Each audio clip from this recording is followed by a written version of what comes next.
And we're back here at Sprague after a brief booth power outage that kept us in the dock for about 120 seconds. And if you missed any of the action, we apologize. For those of you watching at home or at work or wherever you're watching, we want to thank you very much. We hope that that's the last time this happens. And so Smiley's up with Mikey Castillo in scoring position. If you missed it, it's already 2-0 Mudville as a pass ball there is going to allow the runner to advance over to third. That's been we've seen a lot of so far. It's a little bit around the zone and some errors behind the plate have allowed for a lot of free bases so far. A little around the zone is quite the understatement, sir. It's the first inning. We'll let him work into it a little bit.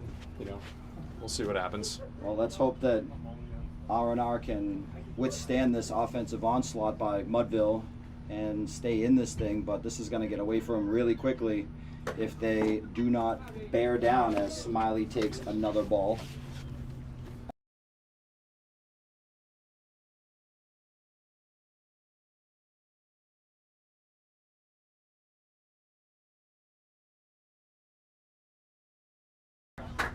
That one's ball 4 to Mr.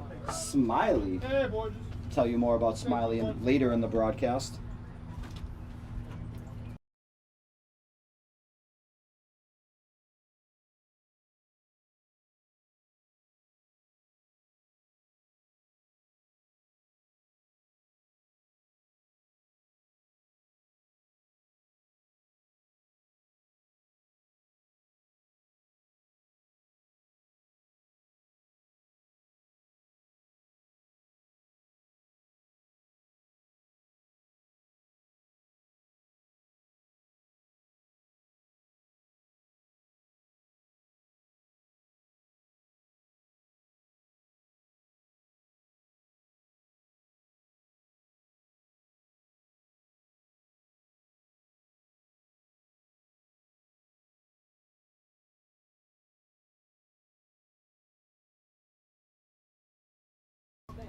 So after a brief mound visit, we're back to the action here as Matty Borges steps into the plate as he has a pleasant little discussion with home plate umpire Manny Ferreira. Just checking in, see how his day's going as he looks at ball 1 high. That didn't miss by much, though. No, that was about the closest pitch I think we've seen so far in the last few batters. Maybe an encouraging sign here. Swung on and missed. That was a little bit of pain in Borges' left foot. Hopefully that won't be developing any further than this at bat. Something to watch. If I know anything about Matty Borges, I don't know if he's ever played a game 100% healthy in the last 15 years. Truer statements have never been said in this booth. Sent me a picture of his foot the other day, the right one. We're on the wrong website for that kind of talk. It didn't look too good as he kicks the dirt off that front cleat and settles back in. He's got a count of 1 and 2. Looking to put the ball in play here. Swing and a drive. Deep center field. Center fielder going back, way back, still going back. Twist and turns, makes the catch at the track. Ball gets dropped on the transfer. Mikey Castillo will tag up from... That ball's down. That ball's down according to the base umpire. So they will get the base umpire.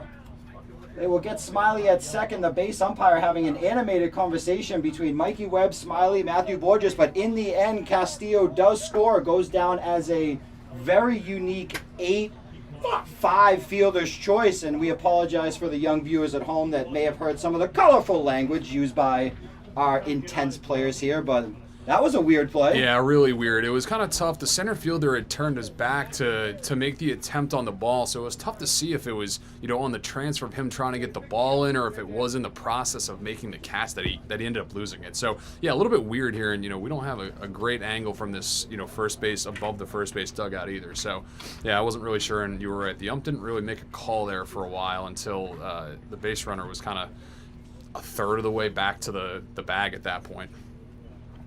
I personally had it on the transfer, but the umpire had it as a no catch. So we move on as Borges takes first. Smiley's retired. J.J. Lucido steps into the plate with 2 outs here in the first inning. 3 runs already in.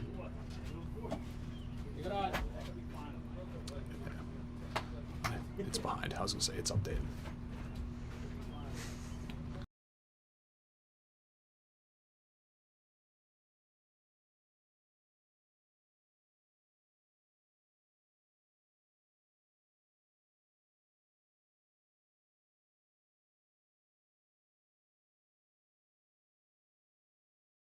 Does that look right?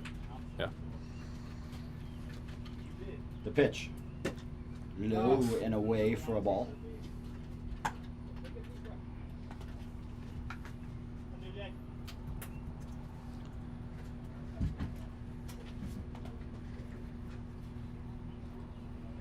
JJ, big power threat. Wears number 98, right-handed batter. Representing the great state of Maryland. Found his way here to Jamestown, Rhode Island. Played in Island League baseball. Realized he was too good for it. Jumped onto the Sunset League. And he has been mashing for years. I think if you wear a number that high, you kind of have to hit the ball like that. I don't think you're allowed to be a contact hitter with a high 90s number. And that is ball 4, as he will take first base, and this nightmare inning continues. Yeah, I had that as the 5th walk of this inning. I'm looking over at the R&R bullpen. Nobody warming up. If you remember a couple nights ago, Maybach pitched 8 innings, gave up 9. Isaiah Rivera came in from shortstop to pitch the 9, so starting to think that maybe they're running low on arms during this home stretch of the regular season, as Tyler Courier in the on-deck circle gives me just a little bit of a wink with that beautiful mustache he has. That stat line just sounded like every 1930s baseball player of all time. Well, if you look at JJ's pants and his pitching windup, they're both very 1930s, so spot Agreed. on. Nicolachi, wearing number 91, not the year he was born in. Close, 93. We're going to have to listen for the strike calls here, because he gives the verbal and then he gives about 2 or 3 second pause before he gives us the actual physical strike call. So, Well, factor in my talking and you're not going to hear anything from him tonight. it looked like a fairly competitive pitch there on 1-2. Missed down, maybe a little bit off the plate, but competitive 2-strike pitch there for sure. I would say he's been better since the mound visit. Still had a walk, but he's been better as this one's popped up. Might have a play. Catcher makes a bid on it, but nothing doing there. Joe Nicolachi's batting 136 on the year with a 457 on-base percentage. He has 12 walks and 2 doubles, so definitely a power threat. And he's been hit by 1 pitch. That's an OPS demon right there, if I've ever heard one. Nicolachi, another one of these veterans in a league that is loaded with collegiate stud athletes from all over Northeast United States and beyond, as that one misses for a ball. It's going to bring the count to 3-2 with 2 outs. I think that's what Matt needs to score from a ball in the outfield here at this point after we saw him move in earlier. The pitch, fouled off. It was either way out in front of a fastball, or 54 might have pulled the string on an off-speed changeup there. Lucky to get a piece of that one and stay alive. Lucky indeed.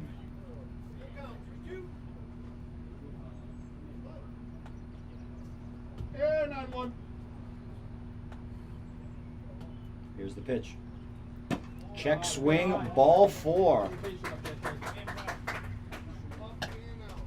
That'll bring up the Bayou Panda, Bounty Hunter, TC, Tyler Courier, wearing number 14, swagged out to the 9s, double arm sleeve, chin flap helmet, elbow guard, ankle guard. Wrist guard?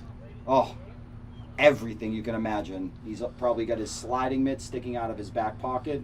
He is locked and loaded. Swing and a miss. Swinging a ground ball. Right side. This is going to be a tough play for the pitcher. Tyler running all the way down the line, but Coro will make the catch at first for the 3rd out of the inning. But the damage was done. 3-0 Mudville. We'll be right back from Narragansett.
Welcome back to Sprague in Narragansett, Rhode Island, as this one is skipped in there for a ball.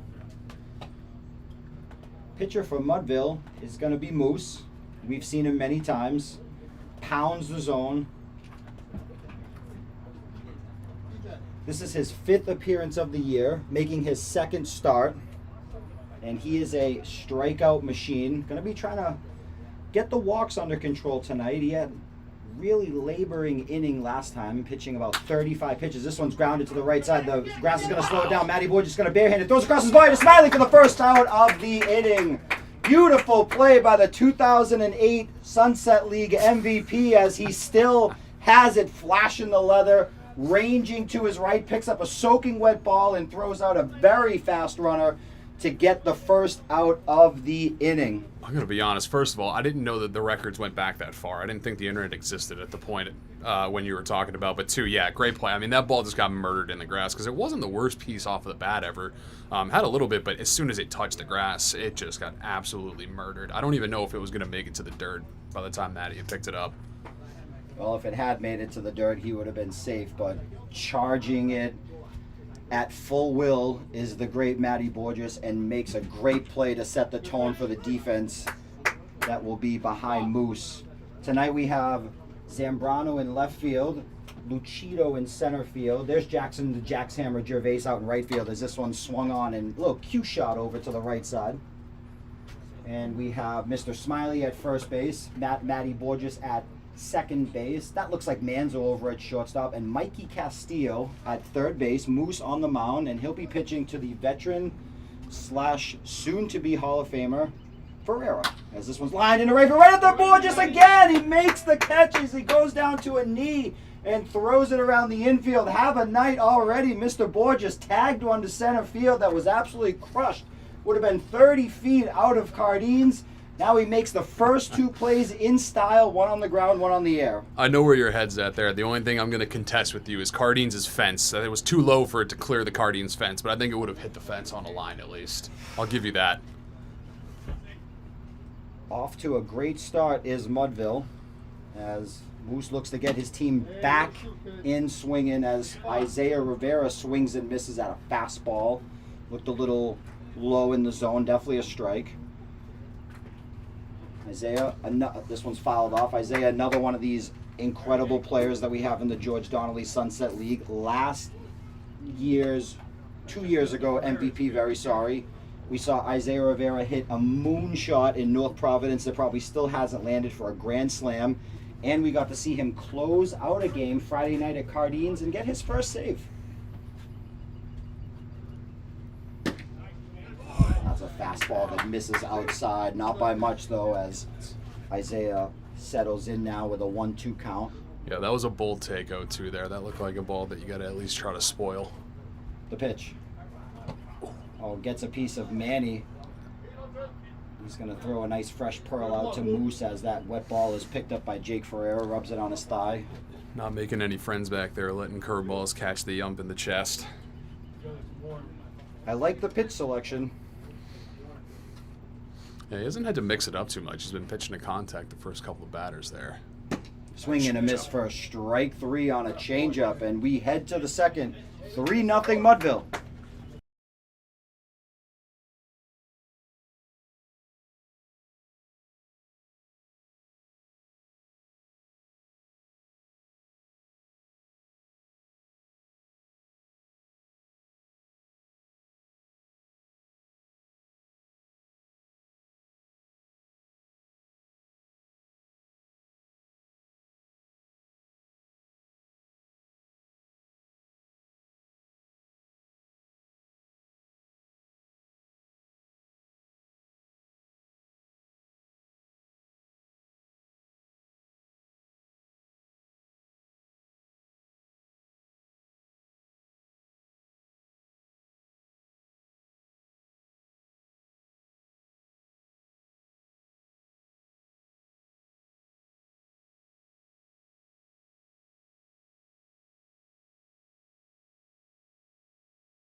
And we are back at Sprague Field in Narragansett, Rhode Island, as Jackson, the Jackshammer Gervais, comes up to bat, sporting an on-base percentage north of 400, hits absolute missiles, and if you're somewhere along the outside fence, look out! Keep your head on a swivel with this one. Well, big congrats to Jackson. This is his 10th season of Sunset League play. I think they give him the gold little pass for lifetime 2 tickets, best seats available.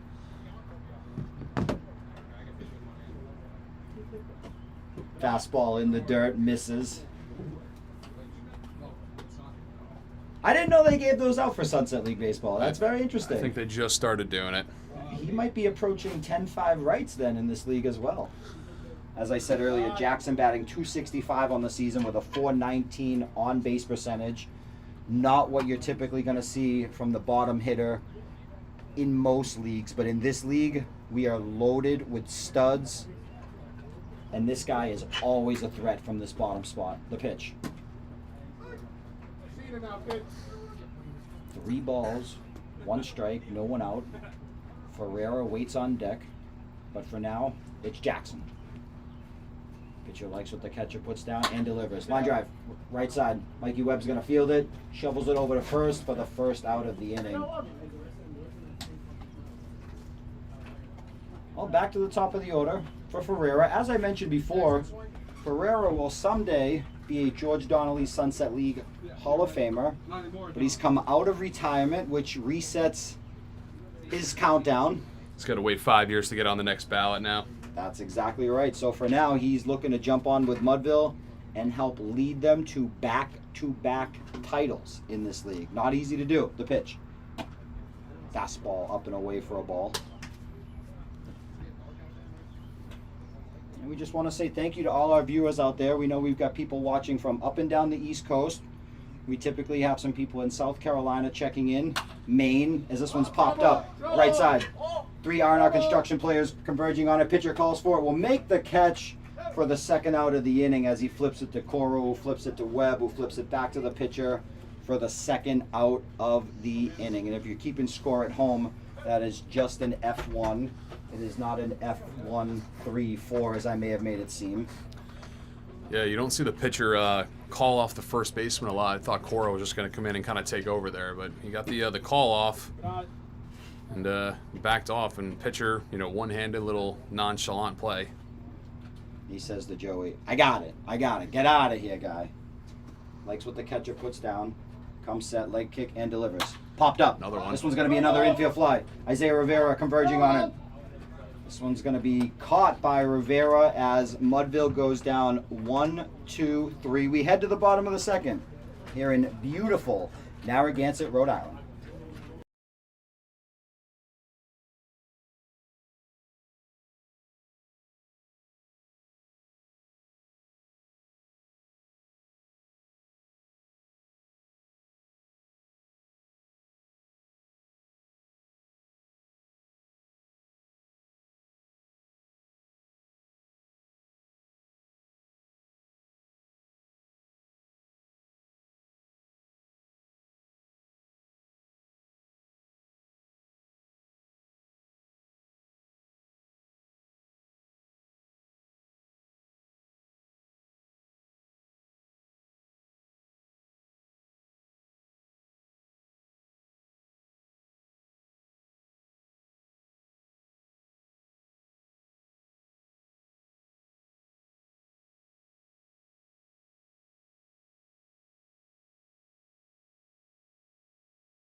Welcome back to Sprague and Narragansett. I'm your host, TJ BROGLE, alongside with my new co-host, Andrew WHALEN. Thank you so much for joining us, as that one's in there for strike 2. Moose quickly ahead 0-2 on Daly, the catcher. Batting cleanup, the pitch. Strike 3, looking on a two-seamer in the up and away part of the zone. And 3 pitches, 1 strikeout. Brings up Mikey Webb, tonight's second baseman for R&R Construction. Bats lefty. Wears number 11, high black socks. You'll see him flying all around the bases and the field tonight. A true gamer, one of the veterans on this R&R Construction team. And you don't want to miss low and in on this guy. The pitch. Down for a ball. Yeah, Mike Webb, one of the better baseball players I've ever played against back in my college days. Luckily, I never had to face him in the box because I was a pitcher as well. Otherwise, it wouldn't have gone very well. This one almost gets a piece of him, does a little twinkle toe dance to get out of the way of that one. And the count is now 2-0. Yeah, I think Moose pulled a curveball or a slider a little too far across there. Didn't get out in front of it and put it behind Webb. This one's fouled off to bring the count to 2-2. 2-1. I'm on per usual, ladies and gentlemen. You always have to take everything I say with a grain of salt, as that one's also fouled off to really bring the count to 2-2 now. There's always a lot of moving pieces in the booth here, and trying to pay attention to exactly what's happening while also trying to watch the field and drop in little nuggets here and there. So always bound to happen once in a while. Look at this guy standing up for me. I think we're going to get along just fine, as Mikey Webb is batting .410 this season with an on-base percentage over 500, checks in at .520.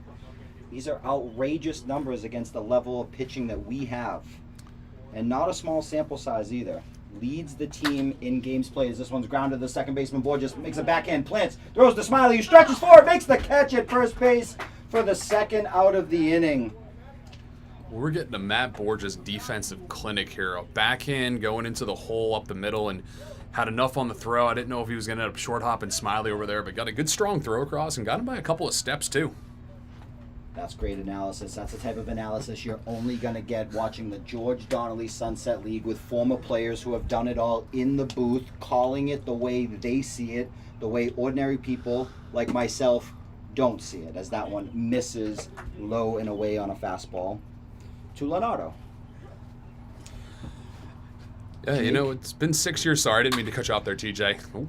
Grounded up the middle. Borges takes a hop off the mound. It's going to be bobbled just a little bit, as that one kind of hit 2 or 3 things. Hit the lip right in front of home plate, bounced off the Moose on the mound, then takes a weird hop to Borges, who is running full speed up the middle, snow cones it a little bit, and it dribbles away. I don't think he had a shot at Leonardo at first base, but Jake finds his way on. This is Jake's 6th game of the year, and he'll look to help them get something going with 2 outs, trailing by 3. That brings up Breen, the DH, today. Don't be surprised if you see Breen in the field at some point today. Man, and just as we were giving Matt all of his praises, ends up not being able to get a glove on that one. Like you said, there was a few misdirections on that one that didn't give him a great start on that. And like you said, coming down the box would have been a tough play. Not sure if he had a chance of that, even if he had it cleanly up the middle.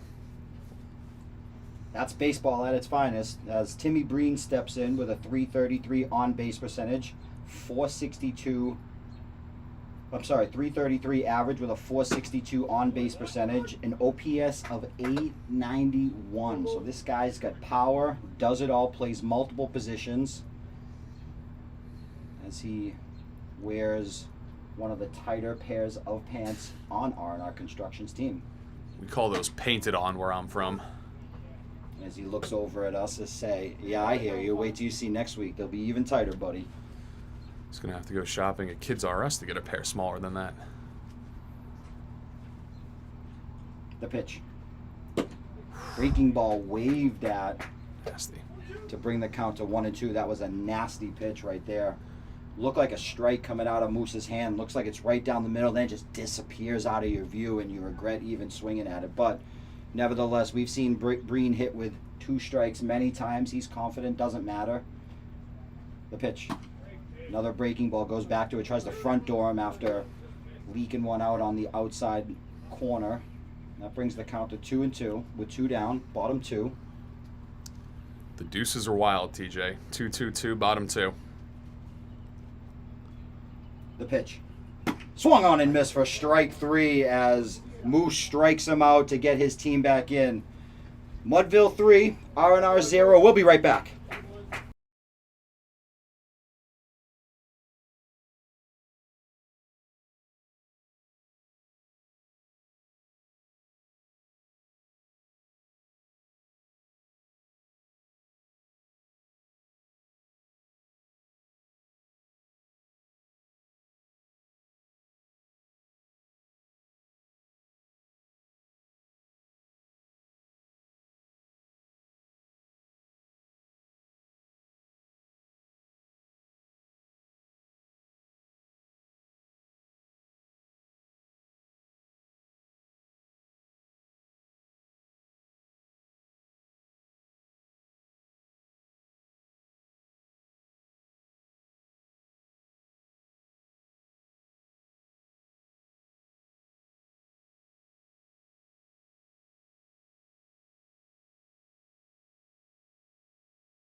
Well, we're back here, top of the 3rd inning. 3-0 Mudville as Harry Zambrano takes the ball down for ball 1 here.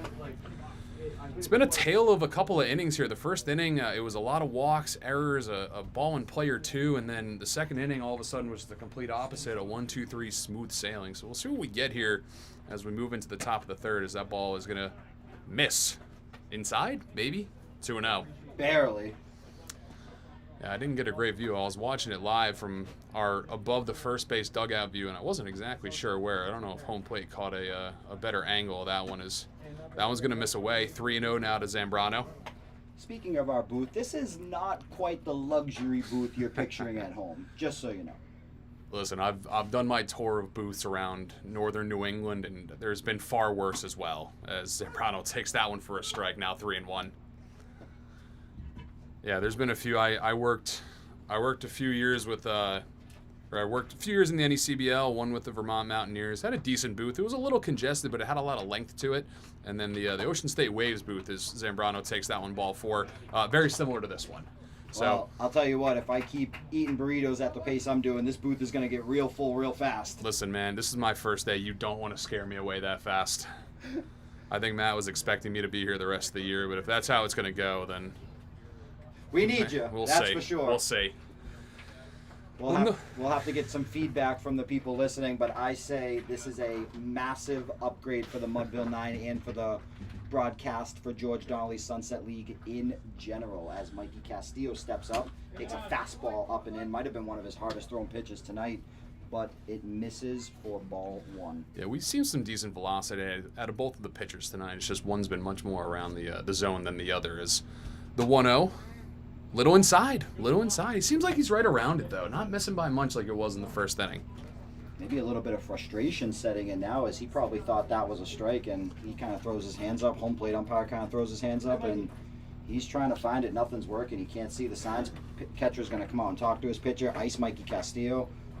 It's a little choppy at the moment right now as he's trying to grind through this. But you're right. The difference in the first inning and the second inning is pretty much as dramatic as you can get.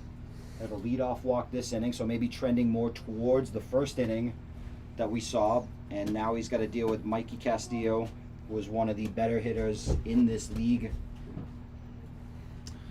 Yeah, I would say even this inning, though, the misses have been narrow, where the first inning, balls were to the backstop and one hopping the plate. So definitely still back on that track, as that one's going to miss up top. Mikey Castillo, 2 home runs on the year, 6 doubles. This is his 68th plate appearance in a team-leading 16th game played. Well, and he was one of the ones that walked in the first inning, advanced on an error, and then was able to come around to score later that inning. One of the first 3 Mudville scorers in the top of the first. Yeah, he was able to score on that tricky play on a bomb hit by Borges that he was tagging up on. Center fielder, quote-unquote, made the catch, in my opinion. I thought he lost on the transfer. Umpire says it was down on the ground. Smiley gets doubled off at second base to go for a very unique fielder's choice, as that is back-to-back walks to start this inning, as Matty Borges has some choice words for me after talking about that play. Something I'm sure you'll hear plenty about later, but he's got business to do as he jumps into the on-deck batter's box. Playing a little bit of housekeeper here as he picks up Mikey Castillo's 8 or 9 pieces of equipment that he left there for him. Yeah, I mean, correct me if I'm wrong. I had that play in center that we're talking about as a fielder's choice, technically, because there was an out made at second base. So I had that as a fielder's choice. That's exactly how I had it as well. Well, I had it as a catch and a drop on the transfer, but at the end of the day, that's exactly how it went down in my book. The very unique 8-6 fielder's choice. Yeah, I don't know if we've seen it before, but yeah, definitely not the routine one that I've seen more often. That is a mile in the air to right center. Zambrano tagging at second. Right fielder makes the catch. Here comes the throw. It's a good one.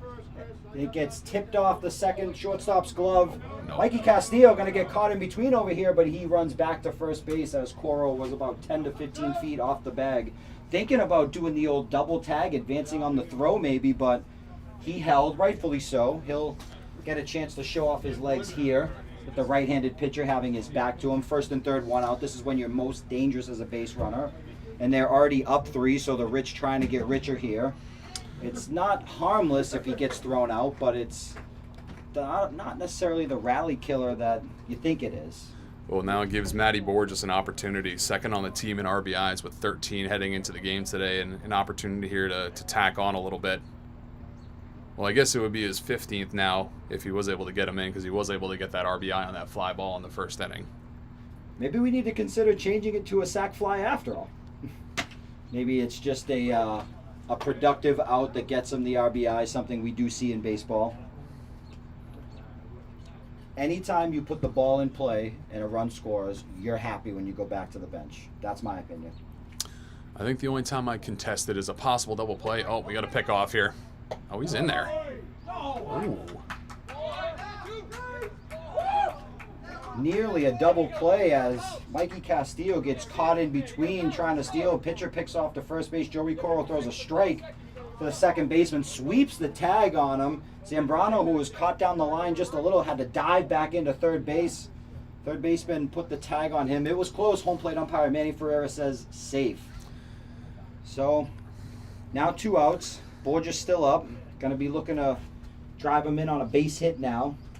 Yeah, it was a good job. Coral let him know because he was taking some hops there off of first base, trying to get that running head start to second, and good job to keep him updated and tell him to step off. Made a good throw over. Thought there was a bang play, but rung up at second, probably deservedly after getting picked off. I got to be honest with you. I don't mind that type of play when you're up 3. You're already cruising. This pitcher's starting to settle in a little. You're trying to keep your foot on the gas pedal, make things happen.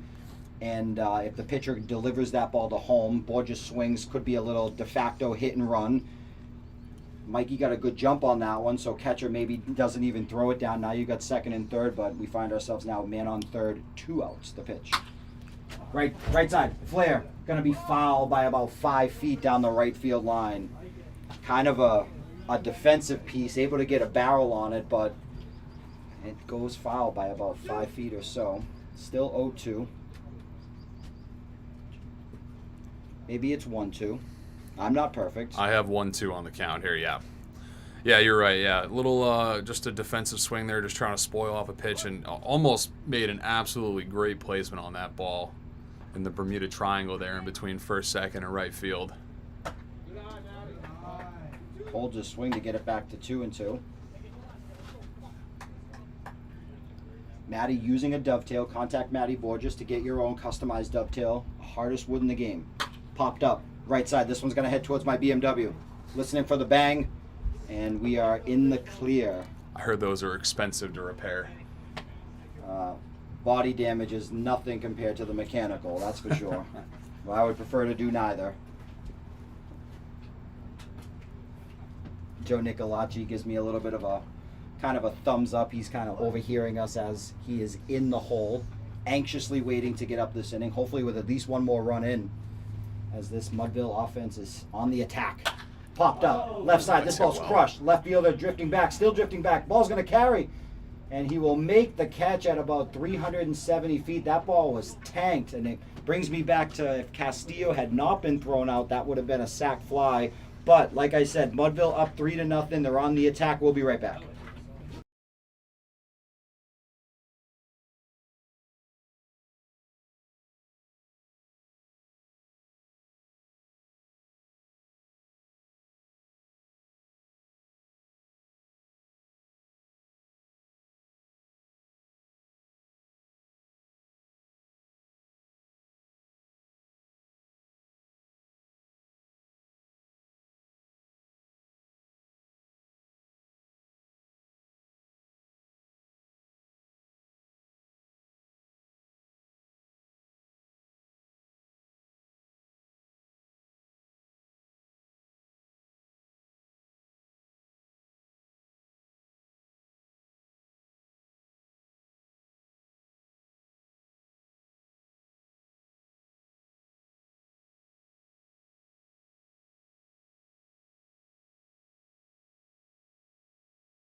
Welcome back to Sprague Field here in Narragansett, Rhode Island, as the lights are shining bright and Moose goes back to work. Batter shows bunt, fouls it off for strike one to bring the count to 0-1. This is Batista. Just made that catch in left field. The ball just tagged, and it just goes down as an F7, but I thought he deserved more. But that'll be one to forget for him. I mean, I'm sure it felt good coming off the bat. The pitch, swing and a miss, down quickly, 0-2. Yeah, I mean, I think we're safe to say that was a Cardines home run for sure. That was on the playground, possibly off one of the buildings behind it. And if you find yourself lucky enough to catch a ball over the fence, as this one's fouled into Ferreira's mitt for strike three. But if you are lucky enough to find yourself grabbing a home run ball down at Cardines or here at Sprague, feel free to get an autograph from any of the players after the game. We highly encourage it. They're very approachable, available. Or come up to the announcing booth and ask for one. We love to do that. I think they really prefer it in their car after the game as they're about to leave. Please stop them.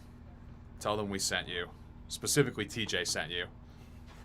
And see if they have any loose change as well that they can get you for the ride home. Maybe Adele's on the way. You eat it with a spoon, you're dead to me.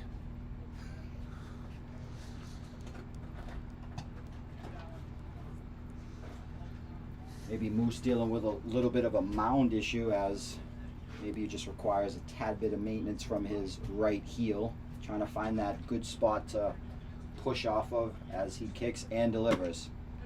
Fastball in there for a strike. Moose is pounding the zone tonight. Got a 3-run lead, so a little bit of a lower leverage situation than he's used to. This one just misses up and away. Fastball. Might even have just missed up, not even away, as Ferreira, Manny behind the plate, indicates that it It's just a tad high. That one is in there for a strike. Looks like the same pitch.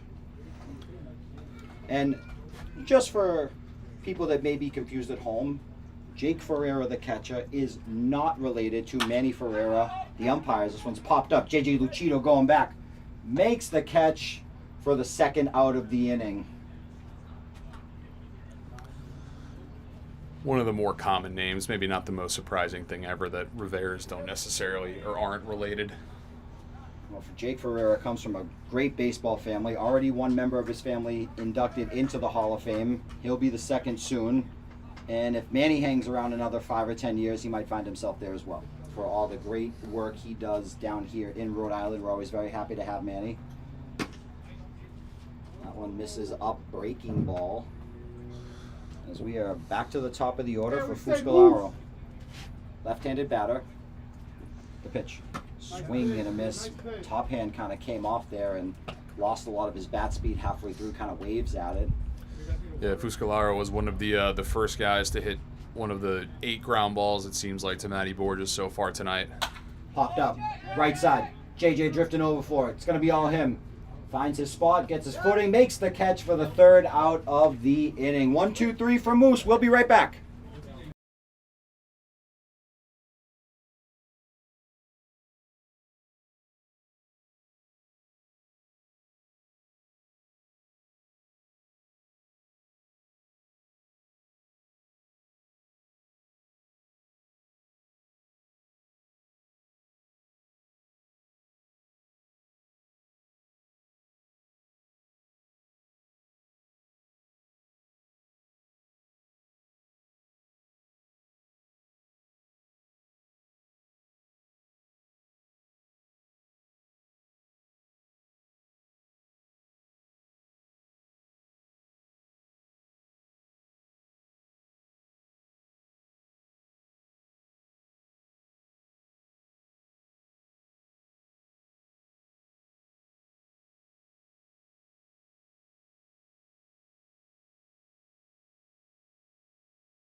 Back here in the top of the 4th inning, still 3-0 Mudville. It's been quiet the last couple of innings after the excitement, quote unquote, in the first inning of the walk-in error fest that was. And JJ Lucido's going to lead it off as he takes the first pitch and fouls it off first base side. Well, he's 0 for 0 on the day. He walked back in the first inning. He got stranded at second base though. Is that 1 of 6 walks that inning? You know, I'd have to go back and count. I think I had 5 in the first inning and then maybe 1 or 2 last inning as well. He might be up to about 6 or 7 at this point. Pitch count rising, but the R&R Construction bullpen is empty. Yeah, they're going to need him to eat some innings tonight.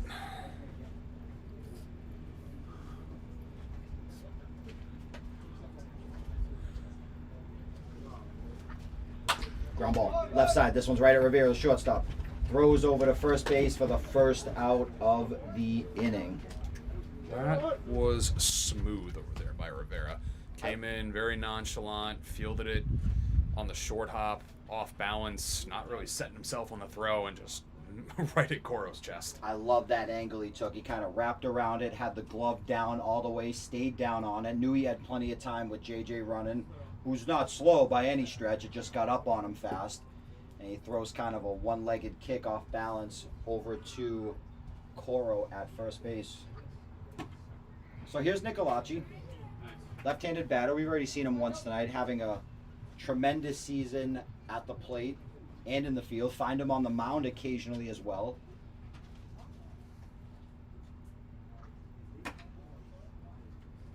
popping in for another ball. Well, he was another one of those noted walks we had mentioned in the first inning as well. He was left on first during that inning. I know he's a big fan of the stream. So Nick, Joe, when you're watching this, hope you have a great night.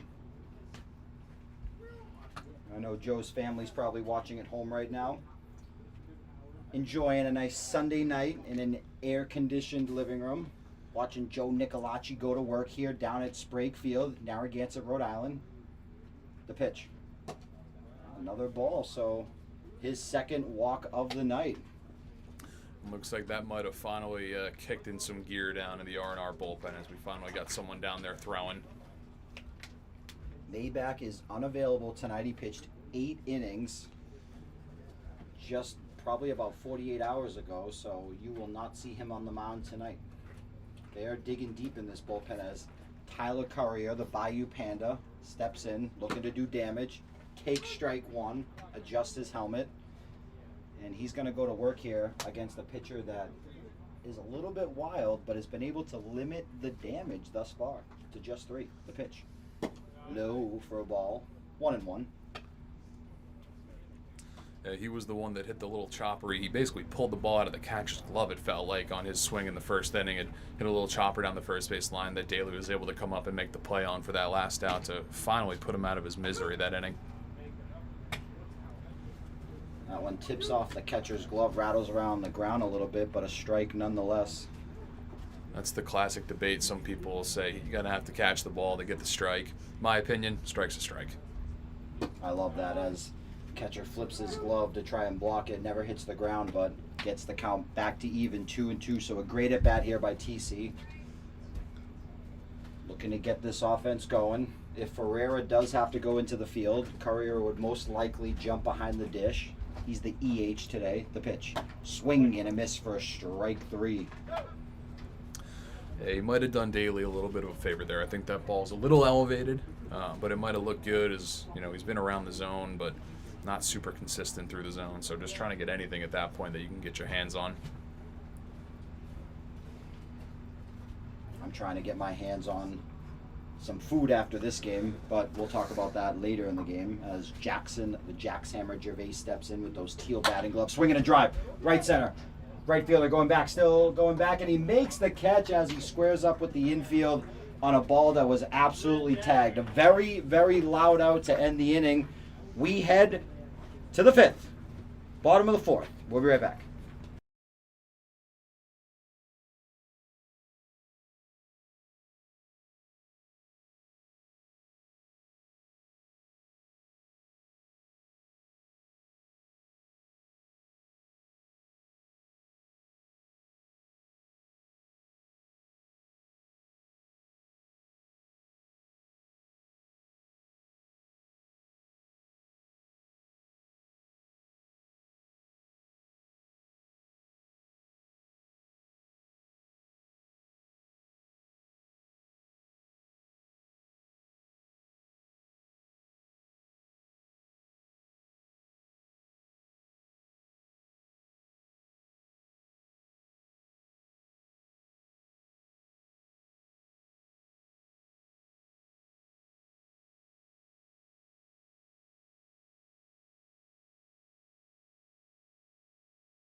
Back here, Sprague Field, bottom of the 4th inning.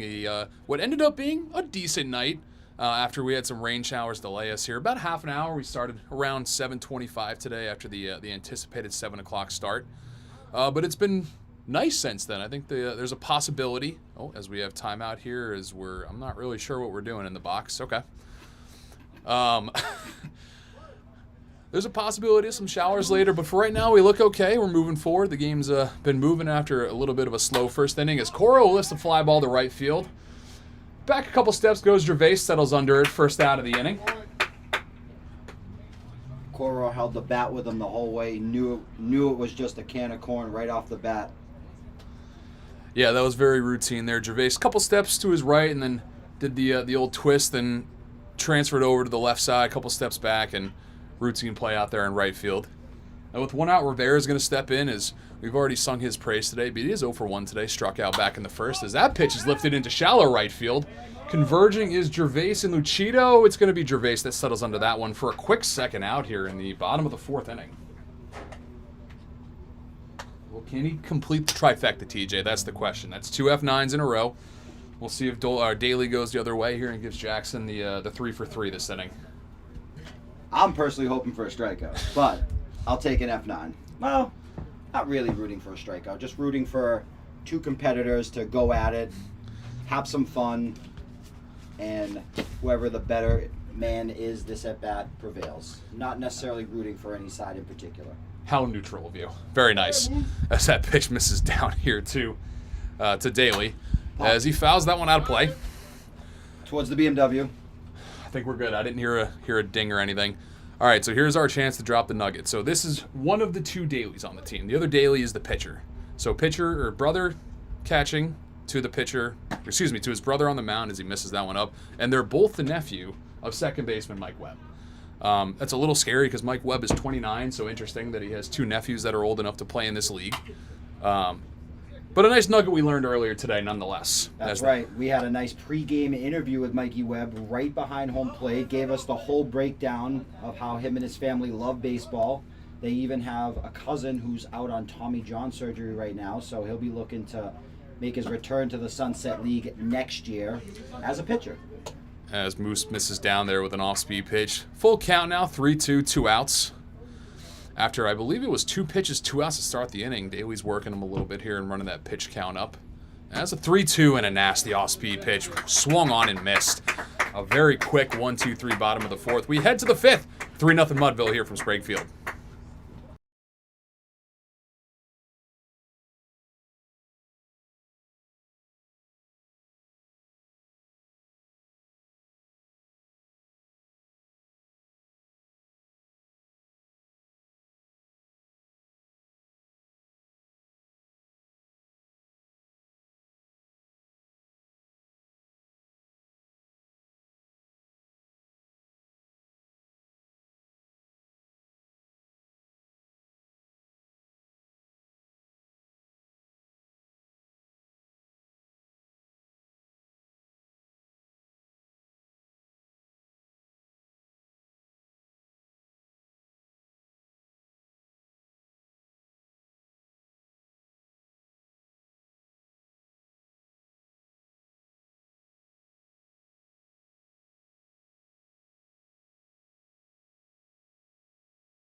And we are back at Sprague Field in Narragansett, Rhode Island, as the new pitcher for R&R Construction is Ruben Corderil, making his 7th appearance on the year. 15 and a third innings pitched. Record of 0-2, ERA of 4.64, a whip just north of 2, 19 strikeouts, 20 walks, as he's going to try to keep his deficit to 3.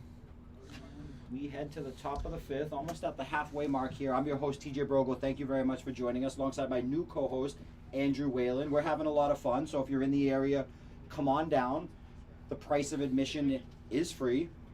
The price of parking is free. So come on down, bring the family. Fans are still filing in. It's a great game, beautiful night. Temperature probably right around 70 degrees. Wind blowing out to left field. As the pitch is in there for strike 2, quickly down 0-2. Got me with that delayed call again. I didn't hear the verbal, and I was like, man, where did that pitch miss? And it took about 4 or 5 seconds, and we finally got the strike. Joke's on you, it didn't miss at all. Nope. Corderil quickly ahead 0-2. Wears number 1, high leg kick and delivers. Fouled off by Ferreira, kind of a defensive swing there. Just wants to see another one. Maybe something a little bit better. Yeah, kind of an interesting. Sorry, I didn't mean to cut you off there, TJ. A little bit of an interesting arm angle here from Corderil, where kind of that elbow gets way out in front. Just kind of good job at hiding the ball, probably. Ooh. And I'm sure the viewers at home do not mind you cutting me off at all. They've heard plenty of me this year, and we do have a mute button, and I'm sure it is being utilized from time to time at people's homes, work, or in their car. Wherever they're watching, we thank you. If you're muting me, that's okay. Don't blame me at all. Been here for 2 hours. Here's the leg kick and the delivery. Fastball inside, maybe a little high as well. Well, I like Corderil. He's around the zone here pretty much with every pitch. For what it's worth, through the first 4 or 5 he's thrown, he's just been right around the zone. There's those yellow cleats. Breaking ball inside. Well, I think I jinxed him. I said that, and then he pulled a curveball or a slider across a little bit too much, and he almost clipped him. That he did. Ferreira with that high elbow, power hitter, catcher, shortstop, can play anywhere you ask him to. Swings and misses at a ball up, and he's going to want to forget about that one, as the first out of the inning is recorded via strikeout. Yeah, I mean, you heard it, TJ. As soon as he started offering at that pitch, you kind of knew it.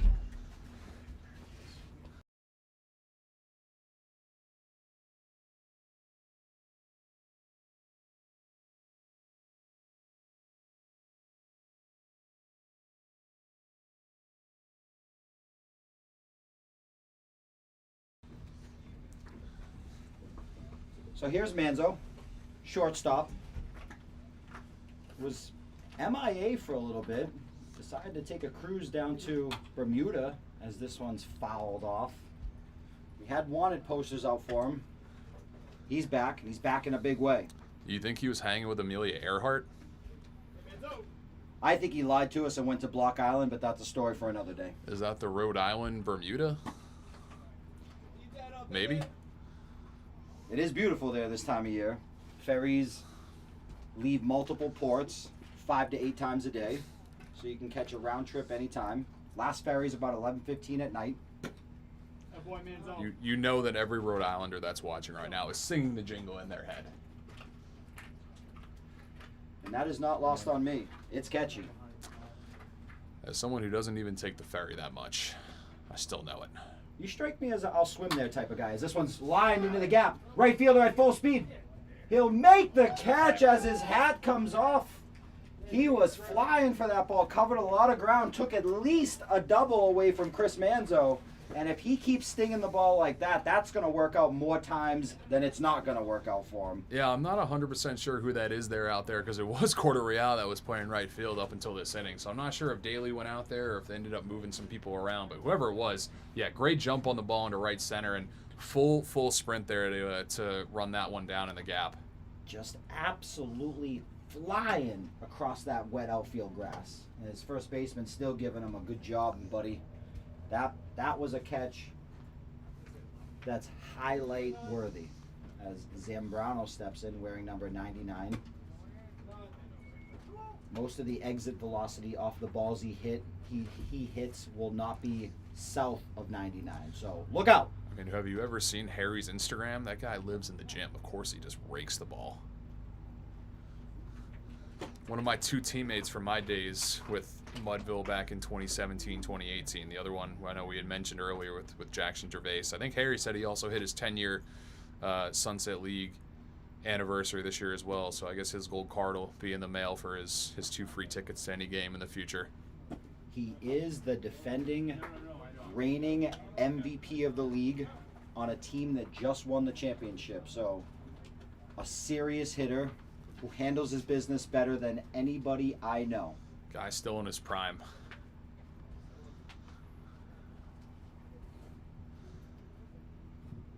If you're on Mudville and you find yourself trying to figure out the situation in a game or what you should be paying attention to, look at what Harry's paying attention to. He is always locked in where he's supposed to be. Doesn't take any of his at-bats out into the field. Forgets about errors, which he rarely makes as this one's fouled off. True class baseball player. One to look up to, especially if you're a young kid coming into this league. Just watch how he handles himself on the field and model yourself after it.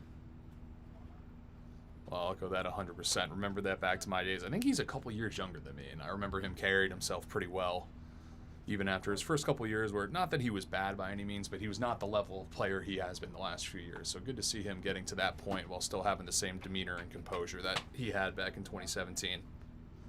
One of the most humble guys you'll ever meet, as Mikey Castillo swings and misses at a fastball right in the zone to bring the count to 0-2. 2 outs here. The pitch. Breaking ball in there for strike 3, freezes him. And we'll be right back.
Well, back here in the bottom of the 5th inning, still 3-0 Mudville as we have a pitching change to announce. That's the end of the day for Moose. Ended up pitching a great day. 4 innings, 1 hit, no runs, no walks, 5 strikeouts. About as good as you can really do.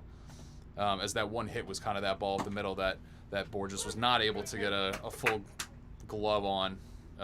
That was probably a hit. Maybe, no, borderline error, but I think I gave him a hit at least. As the first pitch to Webb is taken for strike 1. Good idea. And missing down is Devin Glenn, excuse me. I'll say Garcia. Devin Glenn, 3rd appearance on the year. 4 innings pitched so far, 3.5 ERA. Definitely a different look. A low 3/4 lefty delivery. Much different than what they were seeing before the first 4 innings. So we'll see if that's a good change of pace here, as R&R obviously was not doing a great job of hitting Moose earlier. Well, that's a good fastball right there by Webb. Now 2-2.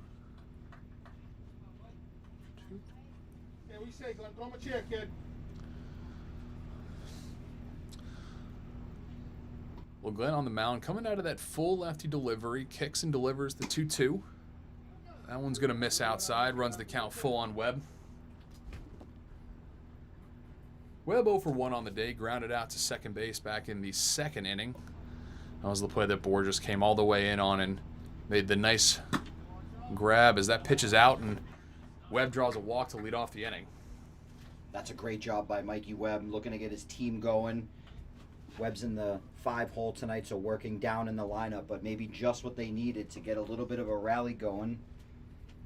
As Glenn still shaking off some of the rust, hasn't pitched very much over the last year, but usually known to pound the zone, but is welcomed with a walk. Yeah, it doesn't seem like he's missing too much. He's around the zone, but yeah, needs to get ahead of some of these guys. They're going to look to try to string together multiple hits here. They're not going to get it all back in one swing. Mikey Webb should be staying right there at first, trailing 3, nothing doing on the bases. Classic station to station here in the bottom of the 5th. That was a good job out there for Ferreira to keep that one in front and keep Webb at first base. Like you said, a long tenured vet in this league, and I'm sure been catching for a long time, and just smothered that one. A good job. We saw him catch 7 innings at Cardines just a few nights ago, as this one's grounded foul towards Coro, the manager, wearing number 35. We saw him catch 7 innings at Cardines, switch over to shortstop. Rookie Vinny De Silva, a young buck who just graduated Mount St. Charles High School, will be making his way up to Curry College in Milton, Massachusetts this year. Took over behind the dish, did a great job. And perhaps Vinny is learning a lot from this veteran behind the plate, just getting to watch his demeanor and the way he handles the pitching staff, as this one misses low and in to bring the count to 3-1. So a lot of balls here early on for Glenn. Gotta get this count to 3-2. Back-to-back walks would maybe get that Mudville bullpen working just a little bit earlier than manager Matty Borges would prefer, as this one's popped up left field. This one's hit hard. Zambrano drifting over. He's only got a little bit of room down there. He's at the fence, and it gets out of the play and bounces off the DPU building. Ball rolled along the roof and went into the gutter, so we won't be seeing that one again. I don't know about you. As soon as that ball got above the lights, I pretty much lost it. I had no idea if that was going to stay in play, if that was going to stay at least in the field.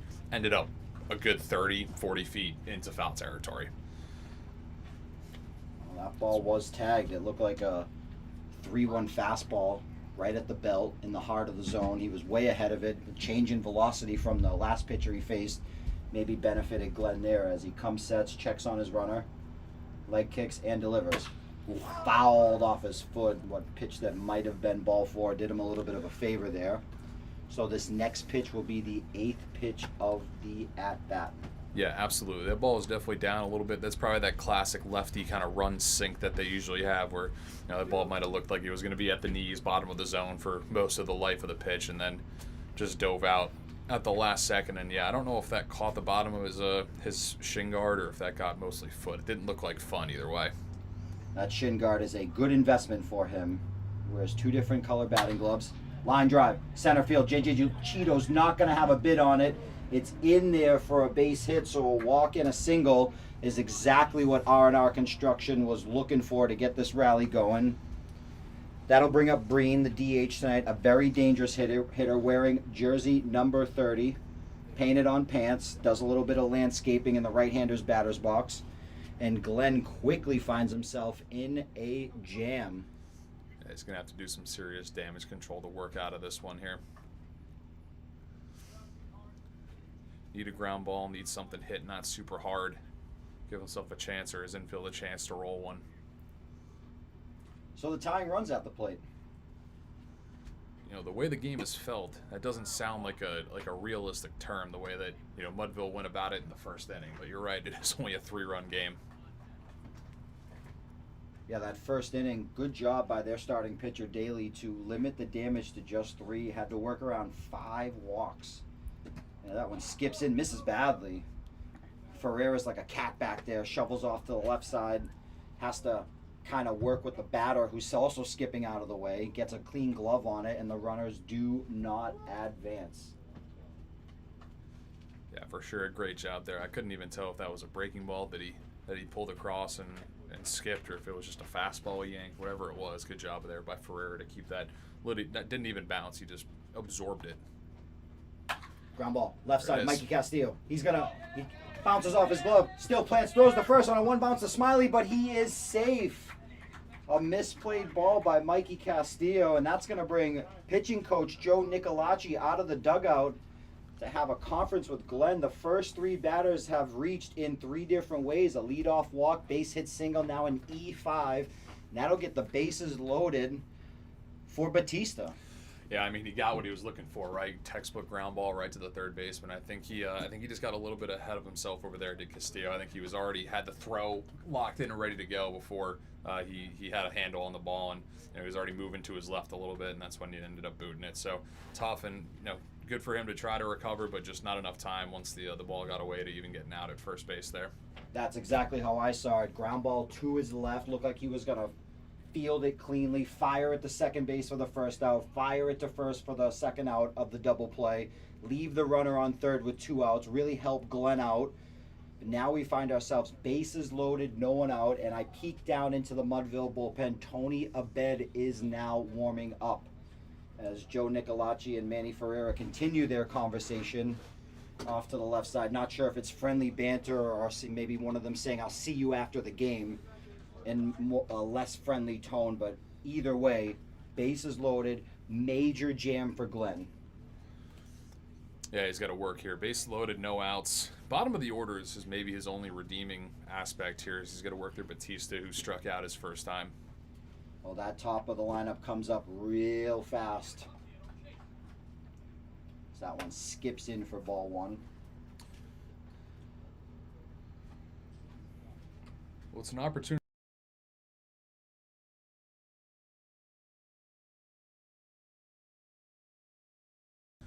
Well, it's an opportunity for Batista to get his first RBIs of the year. As he came in today hitting 241, no RBIs yet, but in a prime opportunity here, ahead in the count.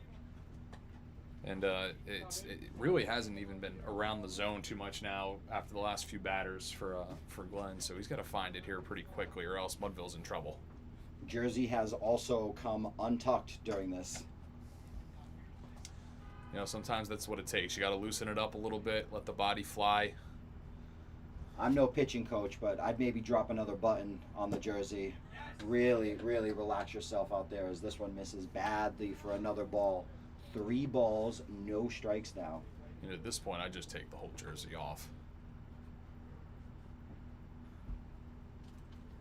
Not sure the umpires would like that, but I would. Leg kicks and delivers.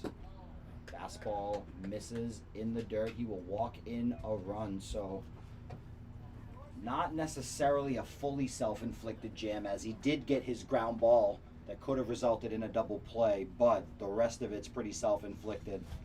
Glenn's going to bear down right now. He's going to try and get this count to 0-1. This is the bottom hitter, so the on-deck hitter, Fuscalaro, waits on deck. But for now, it's Corderreal, the pitcher, looking to help himself out. Base hit probably ties this, unless it's an infield hit. Checks on his runners, delivers. Fouled off first pitch swinging.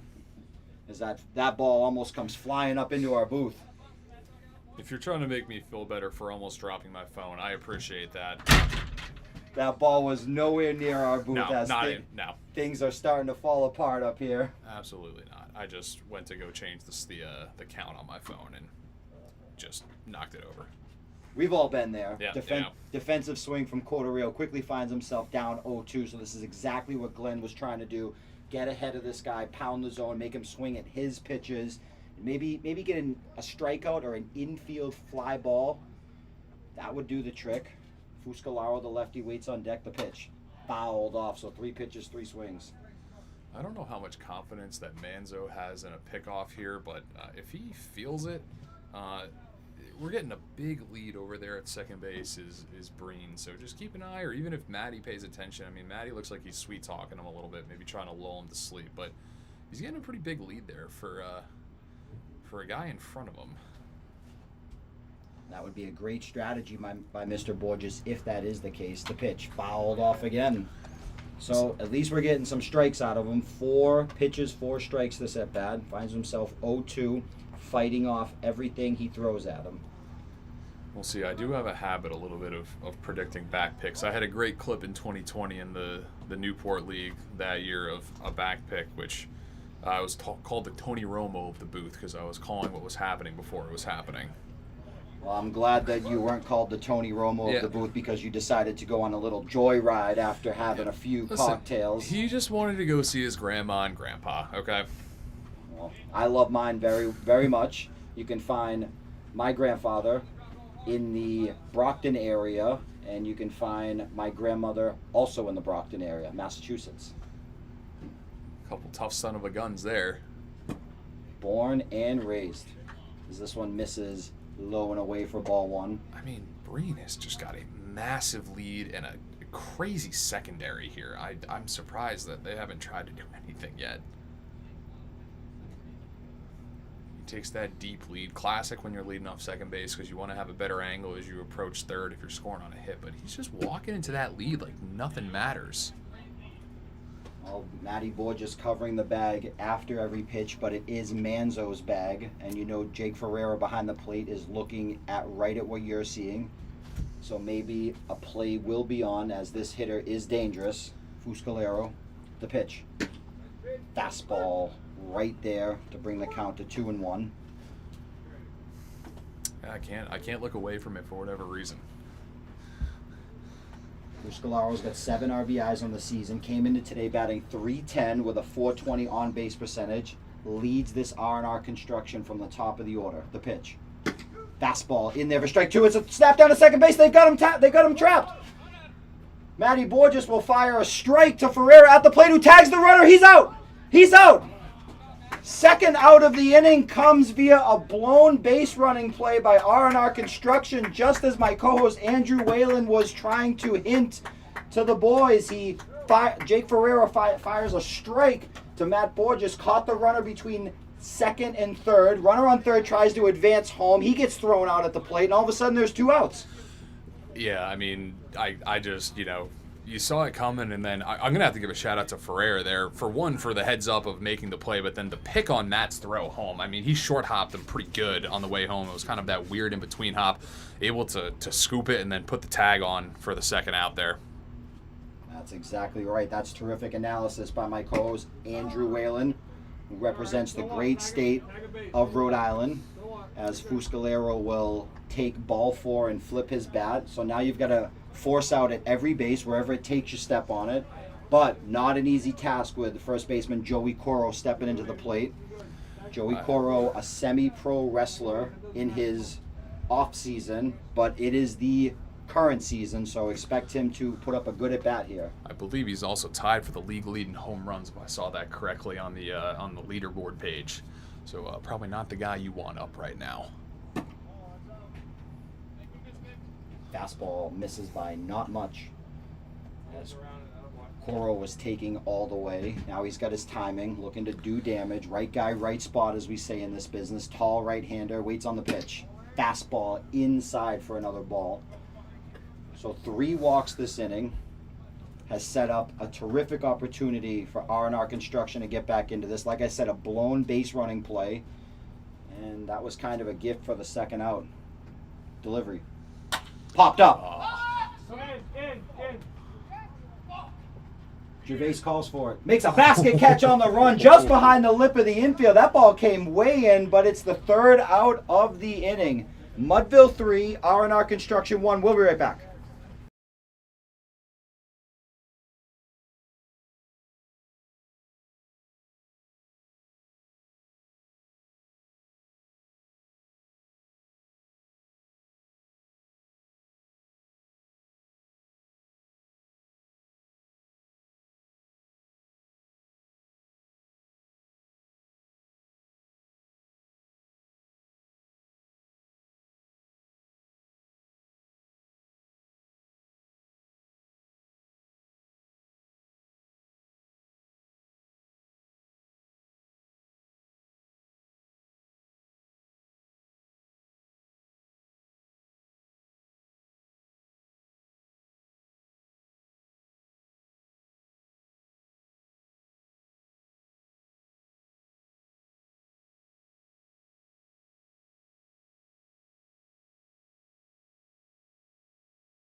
Back here, top of the 6th inning, Sprague Field, Narragansett, Rhode Island. A nice night here, as it's a 3-1 game now. R&R finally broke through there in the bottom of the 5th inning, and it could have been a lot worse. We saw the back pick from the catcher Ferreira that was able to get kind of a free out before Gervais made a nice running catch on a pop fly to shallow right field as the first pitch to Smiley is taken for a strike. So, yeah, I think, all said, I think Mudville's got to be pretty happy they only came out of that with 1 run given up, given, bases loaded, no out scenario that they ran themselves into. You can say that again. As a swing and a miss, 0-2 now. I think Smiley was checking with the umpire to see if that ball was a strike, if it was on the pitch or not. I didn't see what the actual response was, but nonetheless, a swinging strike, and now 0-2. Both those guys have been known to be a little chatty. As he misses what looked like an off-speed pitch there up. Well, on the day, 0 for 1 for Smiley. He walked back in the 1st inning. He was the one that was thrown out at second on the fielder's choice from Borges, and then flew out to right field his last time up as he pops that one up on the infield. We'll see who ends up calling it off. It's going to be Rivera ranging over toward third base to make the out there for the first out for R&R. That was one of those in-betweeners where I wasn't sure if it was going to be Rivera or Leonardo that ended up calling it off. But shortstop priority there as always, and made the pretty easy play there for the first out. That's a classic. Whoever wants it more piece. Whoever wants it more until the guy with priority says it's mine, and then you got to back off. Otherwise, things don't usually go too well. Shortstop and center field always. That's right. They are the de facto captains of their respective locations on the field. Center fielder taking charge in the outfield, and shortstop taking charge in the infield.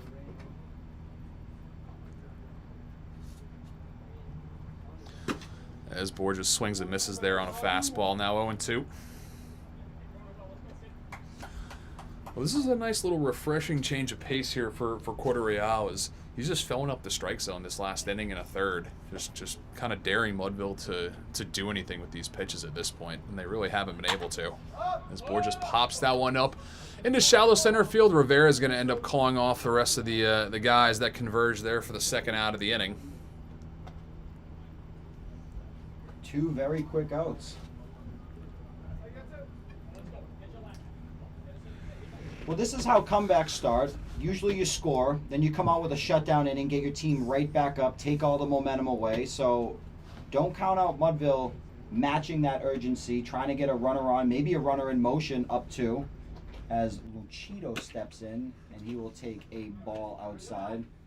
But typically this would be the shutdown inning R&R Construction would be hunting for, to maybe mount some sort of comeback.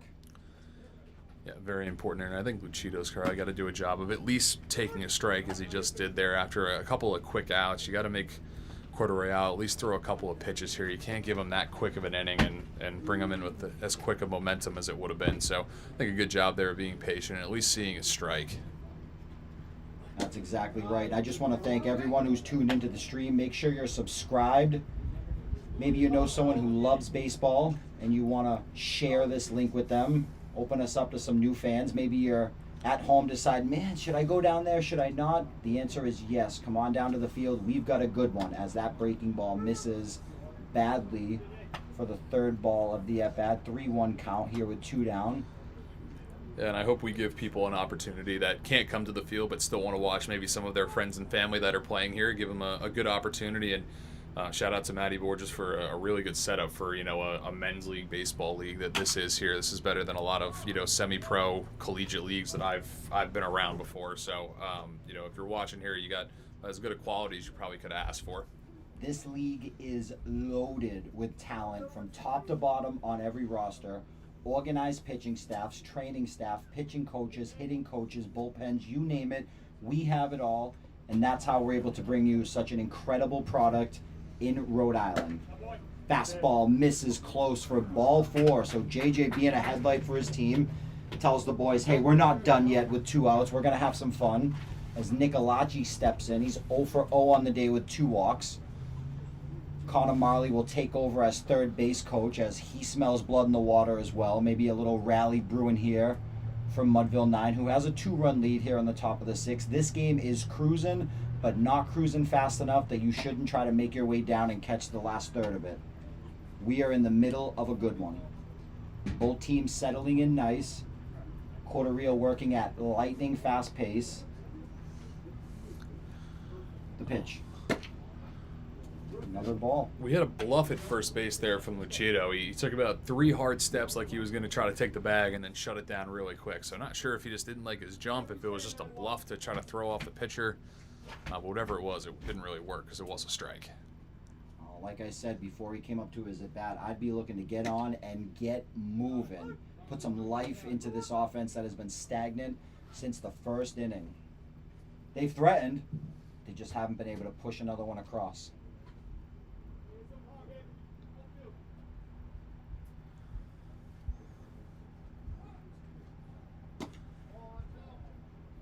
Another couple of hard steps over there for Lucido, so that might just be his thing. If he's trying to draw a little bit of attention, whatever he's doing, but he's making a habit of it for sure.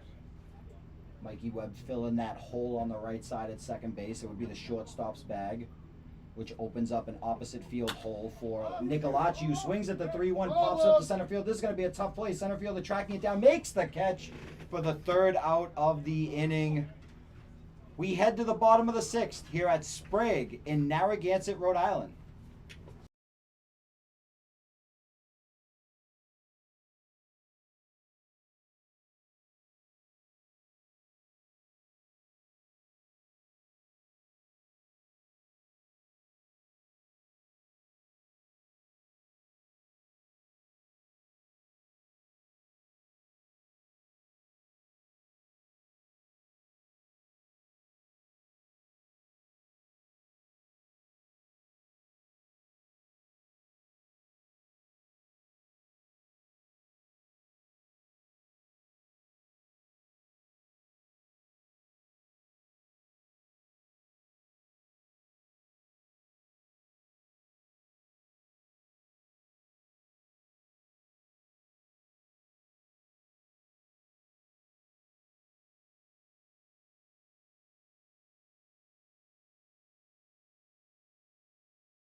All right, back in the bottom half of the 6th inning here. Another pitching change for Mudville, as it was only 1 inning for Glenn. He ended up going that 1 inning, gave up 1 hit, 1 run, unearned run because of the error at third base, 1 strikeout, did give up 3 walks as well, and he's going to hand it off to Tony Abed, who's going to come in and try to settle down and fill up the zone a little bit here, as he's got a tough part of the order to deal with. Is the first pitch to Rivera is taken for strike 1.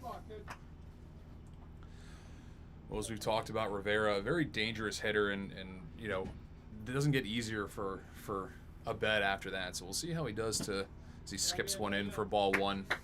See how he approaches this at bat. This is a great example of a young, promising buck who just graduated high school facing an absolute veteran of this league who mashes balls to all parts of the park. Let's see how Tony handles it. As the 1-1 comes in, and that one's grounded in the hole. A diving stop by Borges. Getting back to the bag is Smiley on to first for... Oh, and he's safe.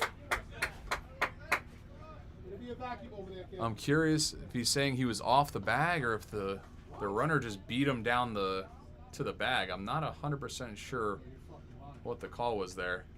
Smiley initially went after it to his right, saw Borges converging on it within his range. Tony Abed was scrambling over, but then had to put the brakes on as Smiley went scampering back and just wasn't able to find his feeding for that really good first baseman stretch to close the gap of the throw. Kind of a little shuffle foot job over there, and that's how Rivera finds his way on. And for the second time in a row, R&R Construction has the leadoff batter on. So it's exactly what they need. Yeah, out of their offense. Interesting as the first pitch there to Daly is taken for strike 1. Yeah, I mean, Borges way in the hole. A nice sliding stop basically on the outfield grass. And you're right, Smiley had to get back after taking a couple of steps initially to go field the ball as that one's tipped at the plate. And then, yeah, I guess he never got a foot on the bag is what the call probably ended up being. Because I do think the ball beat him there. If he was on the bag, I think he was out. So I think something very noteworthy is Isaiah Rivera was hustling all the way down the line, a very hard 90 from a very fast player, and that also could have been the difference maker. Yeah, absolutely. As that one's fouled off down the right side and out of play. So it'll stay 0-2 here on Daly. He's 0 for 2 on the day, struck out looking back in the 2nd inning and went down swinging in the 4th.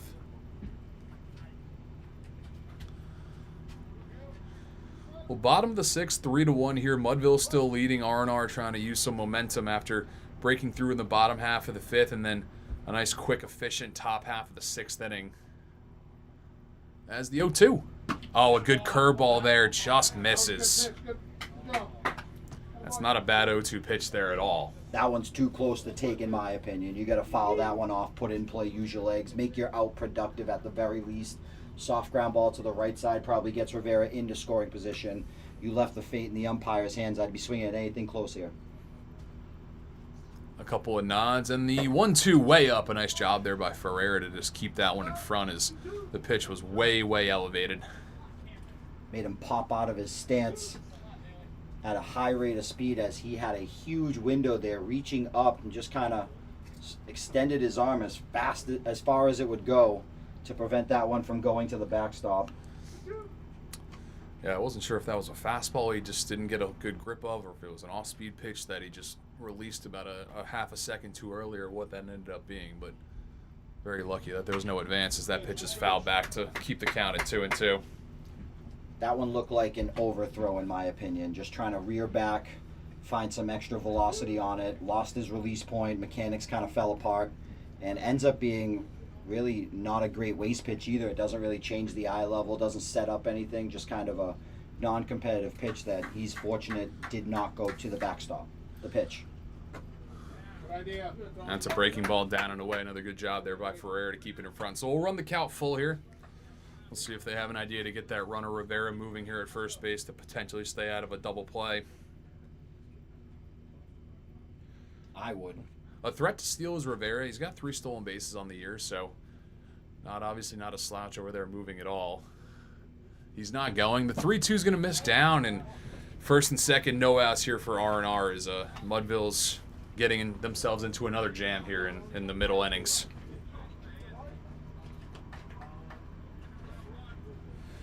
Well, and a guy we've talked about a little bit today, he's coming up, Mike Webb, just always a threat here. 4th on the team in RBIs with 10, hitting over 400, so another guy that just, if you're R&R, this is the guy you want up in this situation. Smiley way in kind of on the lip here. I don't know if he's expecting bunt. I don't think that we're going to see a bunt out of one of their better hitters. Is that one's taken for a strike.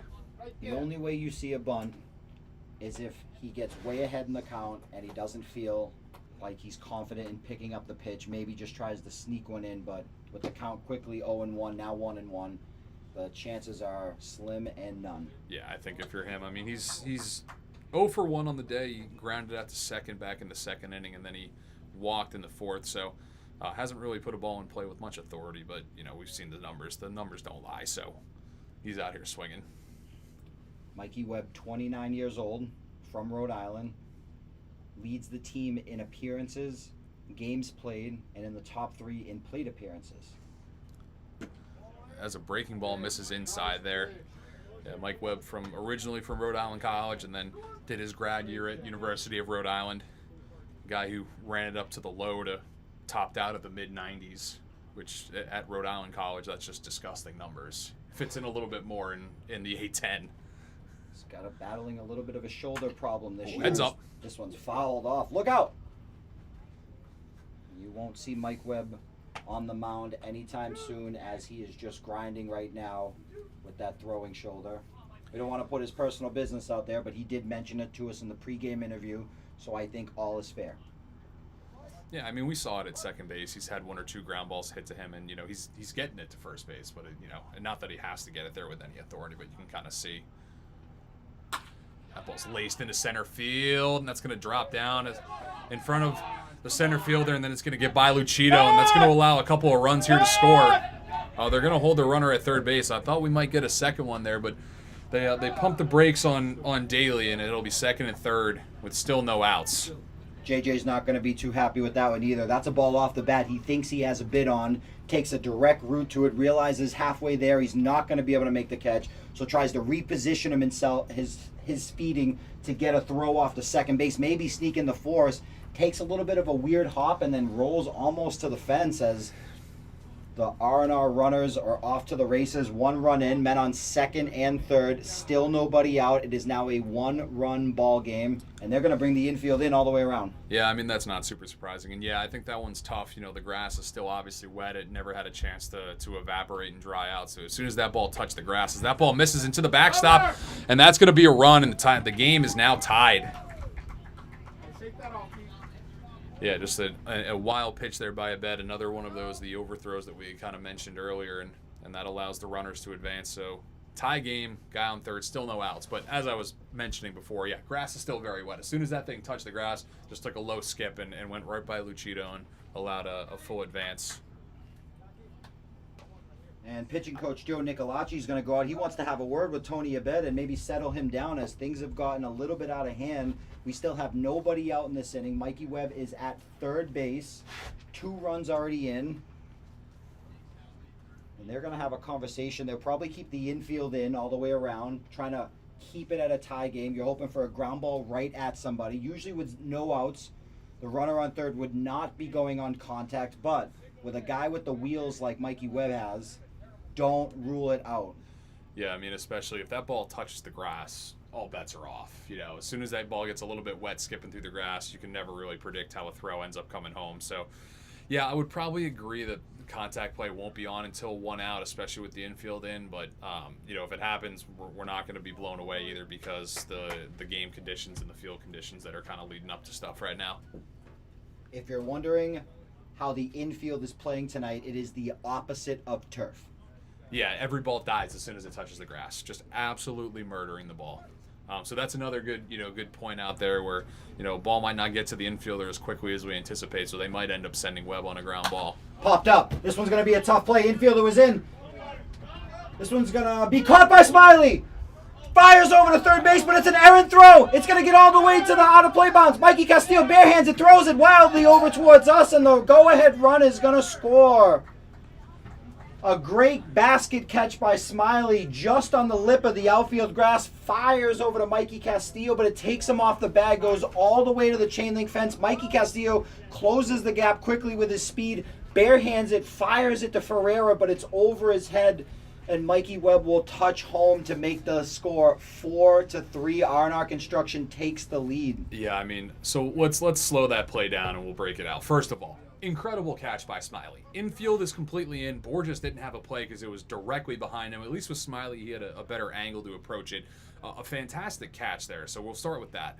Unfortunately, after that, the decision to throw to third. Now, Webb was pretty far down the line. Did he have a play if he threw it right on the bag? Probably. Unfortunately, that throw was just it was nowhere close. It got all the way over basically to the dugout, and then there wasn't really too much of a chance there for Castillo to do anything. He did make the effort because there was no harm in throwing that ball away at that point with no one else on base, but. Just kind of a crazy play all around there. A lot of stuff happening. I love that killer instinct by Smiley. He realizes his third baseman is a first baseman in that. Mikey Castillo puts his left leg out, gets a huge stretch, but the ball was just errantly thrown off to his right, goes all the way to the chain link. Third base coach Coro was right there watching the whole thing develop, and he sent Mikey Webb with no hesitation. For the first time tonight, R&R Construction finds themselves in the lead. And not sure what they're doing pitching-wise, but Corderreal has settled in nicely. Kept his team in the game, did a job. Yeah, absolutely. I mean, I think you got, unless he has some kind of pitch count, I think you're just rolling with him until the wheels come off because, he's been really good. He's just been filling up the zone. As I mentioned earlier, for Corderreal, 19 strikeout to 20 walk ratio, as this one sends the batter down on his keister. Are my eyes deceiving me, or do I see Mike Webb warming up down the third base line right now? Well, knowing Mikey, he thinks he can't do something, then he wants to prove that he can. So Mikey Webb is getting loose with the bullpen catcher as strike 3. Runner advances to first base, but no throw by the catcher as Ferreira caught that ball in the air, according to home plate umpire Manny Ferreira. Yeah, we got a little bit of confusion here because Mudville just threw the ball around like that was strike 3. Looks like we're calling. Okay, the home plate umpire is saying the ball was caught. I think Breen thought that ball might have touched the dirt, and he made it all the way down to third because there was to first because there was no throw. But they're calling him back here and saying you were out, ball was caught. Ferreira was pretty confident in that as he watched him run down the base, had a clear lane to throw to Smiley at first and retire him, but he didn't think it hit the ground at all. If anything, maybe it was foul tipped into his mitt, and that was the noise that R&R Construction heard. This one's lined into center field for a base hit. So R&R with 2 outs is going to try to get a second rally of the inning going. 2 runs already in, 1 run lead, bottom 6, 2 outs. I'm your host, TJ Brogle, alongside my new co-host, Andrew Whalen, and we are live from Sprague Field in Narragansett, Rhode Island, and this one is shaping up to be a George Donnelly Sunset League classic as these teams try to get their last few games in before the playoff run, and we will have a champion for you by the end of this month. Runner goes. Ferreira throws a strike down to second base, takes him right off the bag just a little bit. Borges with the good backup gloves it to prevent it from going into center field, but a straight stolen base, and their rally is back on. Well, you got to love what Batista did. He jumped on the first pitch there. He's 0 for 1 on the day. He walked, he struck out. So just aggressively hunting a pitch he liked. He lined a single to center field, and then first pitch, he was there with, not a ton of contest. So manufacturing at least a runner in scoring position here and trying to give the bottom of the lineup here from R&R a chance to increase this new lead. Oh, boy. This one goes straight to the backstop. Runner advances to third. Now, I think with 2 outs, those middle infielders are just a little further away from second base as if they would be with 1 out when they're more in a double play depth. And I think with that throw from Ferreira, if they're in double play depth, which probably brings them about 5 feet closer to second, maybe Manzo is able to grab that ball and sweep the tag. But both middle infielders were running full speed, converging on the bag. And that's why I think the runner was safe on that one. It was a great throw by Ferreira. In the air all the way, head level to the fielder, watched it go into his glove, but was just on the run as Borges grabbed that one, as that's ball 4. I must have missed the pitch. I had that as 3-0. We were getting too deep into the logistics of the stolen base there. That won't be our last mistake of the night, I promise you. So first and third, 2 outs, R&R Construction in the middle of a rally. Back to the top of the order for Fuscalero, always dangerous, bats left-handed. The pitch from a bed, runner going. Ferreira's just going to stick it in his pocket. as that is another straight steal. So a single would most likely drive in 2 more. Tony Abed can get his 3rd out of the inning in a multitude of ways. I'm sure he doesn't care whether it's via strikeout, pop out, ground out. He just wants to get them back in the dugout. The pitch. Line, right field. Jackson trailing over. He's going to have a bid on. He slides and makes the catch. Jackson makes the catch in right field for the 3rd out of the inning. An incredible play by Gervais as he has been flying all over the field tonight, and no better timing than that one to prevent 2 more runs from coming in. We will be right back for the top of the 7th.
What a...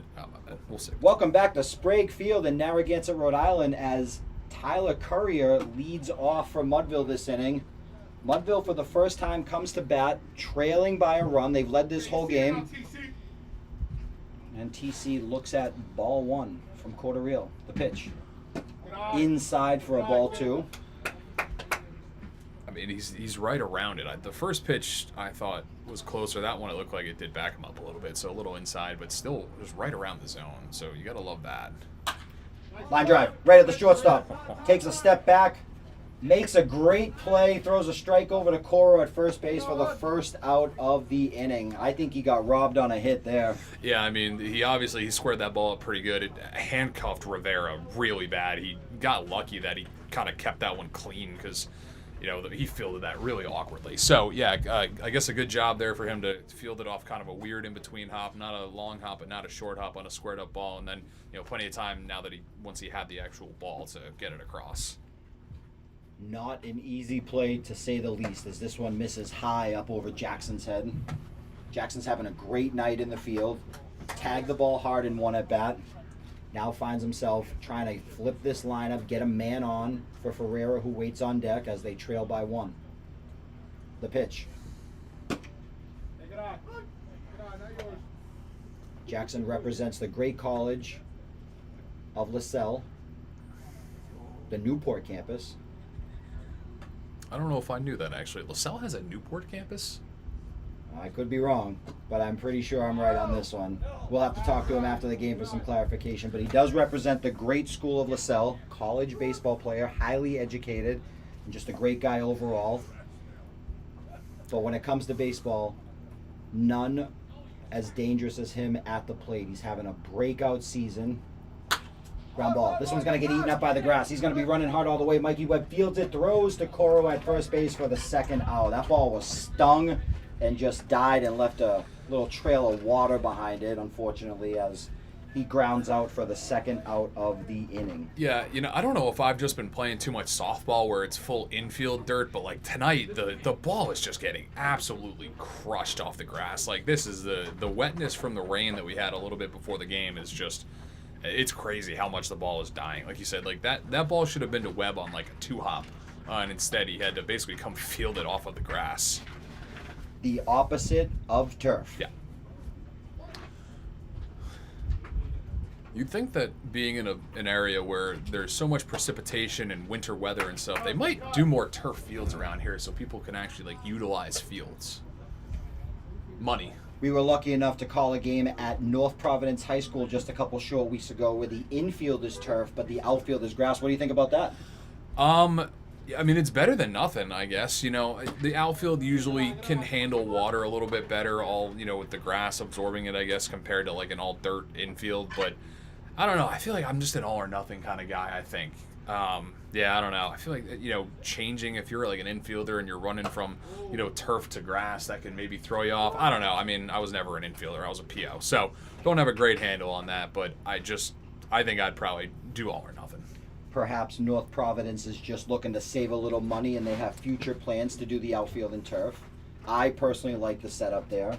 Home of the Cougars, as that one is in there for strike 2 to Ferreira. I'm more of a LaSalle setup, which obviously with a grain of salt, private school versus public school. But I believe LaSalle has the full turf field now. I believe you're correct. As does my alma mater now, Bishop Feehan, which was installed a couple of years after I graduated. Shout out to them for waiting until I was gone to finally put the full turf field on.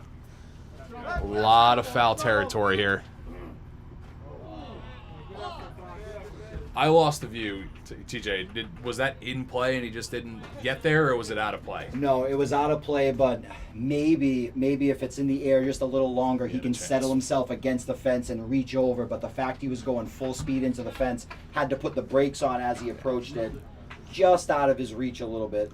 Yeah, I mean that was the worst spot for us to see with where our booth is. That ball is just past the first base dugout, and the foul territory. I said this earlier when I got here because I don't know if I had actually ever been to this field. The amount of foul territory there is, at least before the outfield down the lines, it is a massive foul territory here.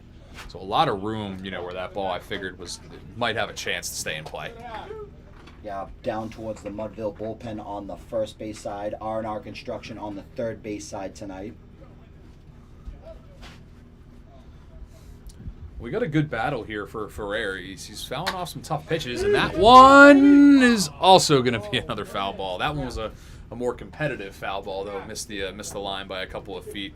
That had base hit and extra bases written all over for it. If it just stayed a little bit foul, it was tailing to the right, hooking, so it goes over the bag in fair territory in the air, but lands foul.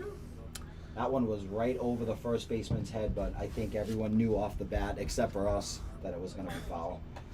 Breaking news for our baseball fans. Kevin Gossman going to the Chicago Cubs, by the way.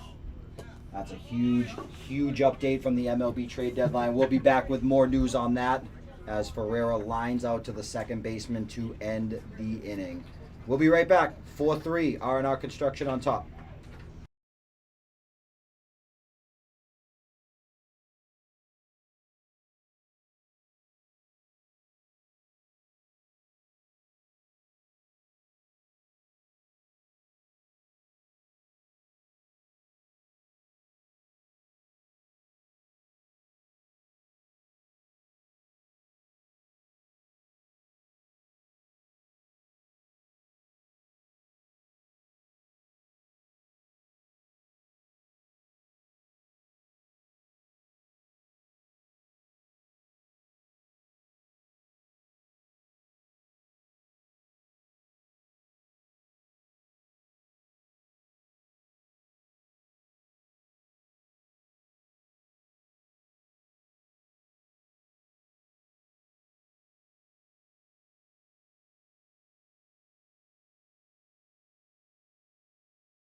Welcome back. Bottom of the 7th here, a 4-3 R&R construction lead over Mudville. As 2-3-4 coming up for R&R. Excuse me, I almost said R&L here. One of my customers at my work, R&L. As Coro takes that ball downstairs for ball one. A new pitcher again for Mudville as we've been doing the reliever roulette here. It's going to be Brendan McCaffrey, excuse me, taking over for a bet. And he's been lights out so far this year, as you were telling me in the break, TJ. Unbelievable stuff. 4-pitch pitcher, lefty, throws mid-80s, polished with control, pitches out of that stretch, and he's got to face the toughest in the order. He's got Coro, Rivera, and Daly coming up, 2, 3, 4, trailing by 1. Crush, center field. Lucido going straight back, full speed. This one's going to ring off the fence, one hop. Lucido fields it cleanly. He's going to throw it into the cutoff man, but not in time as Coro welcomes him with a smoked ball to straightaway center. That ball had an exit velocity north of 100, and that is not unusual for the 6'5" wrestling first baseman who flips his batting gloves over to his dad, who's the manager and third base coach of R&R Construction. Yeah, I mean, you saw Lucido. As soon as that ball was hit, he just turned around and started running. You knew that ball was squared up, one hop the fence, basically right at the flagpole there in dead center. So, yeah, a good barrel there by Coro and a great start here for R&R to try to add on to the lead. Now if you're Rivera, you're thinking at the very least, give me a ground ball to the right side, get Coro over to third. At the very least, you want to make this productive. 1 run is not enough to keep this Mudville offense out of the game. It means every batter, they have a chance to tie. You're going to look to tack on at least 1, and Coro's the way to do it. Yeah, well, you saw him start off Rivera there with a breaking ball, and he was way out in front. And we heard down from the dugout here that he was expecting fastball, and he went back to it there. A little bit worse of a pitch, and Rivera was able to lay off. So count even. We'll see how he approaches him here as, we kind of see him dead red fastball hunting. That's great analysis that you're only going to find here in the George Donnelly Sunset League, where former players who have played in this league at the highest level have the insight that you and I at home, people at home, do not have. They see the game differently than us, and I want to thank Andrew Whalen for joining us in the booth. He's a great addition to this George Donnelly Sunset League broadcast, which I know hundreds of you watch. We get comments galore, and we get a ton of feedback. We're constantly receiving text and recognition around the ballparks we travel to, as that one's in there for strike 2. Well, I appreciate that. You guys have been very welcoming to me as we met each other, 15 minutes before the broadcast started. So the ease of working here has been nice so far, and looking forward to being here for some more games throughout the rest of the season as well. The pitch. Nice pitch. Look good. While we have a moment with the full count, can you tell us a little bit more about the Gosman trade? Man, I just cleared out the notification off my phone. I was for 2 prospects who I had not heard their names before. Give me a sec, I might be able to pull that back up, but didn't seem like a huge pay. I think Gosman's done after this year. He is a rental indeed as Rivera goes down swinging for the first out. Like I said, you want to make that out productive. You just got to put it in play, hope it's right side, get Coro over to third, but he goes down swinging after being ahead in that count.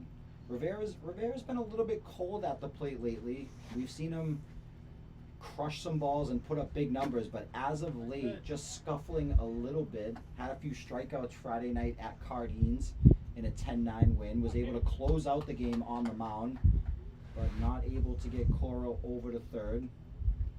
As that brings up Daly, the catcher, batting 4th. Quickly down 0-2.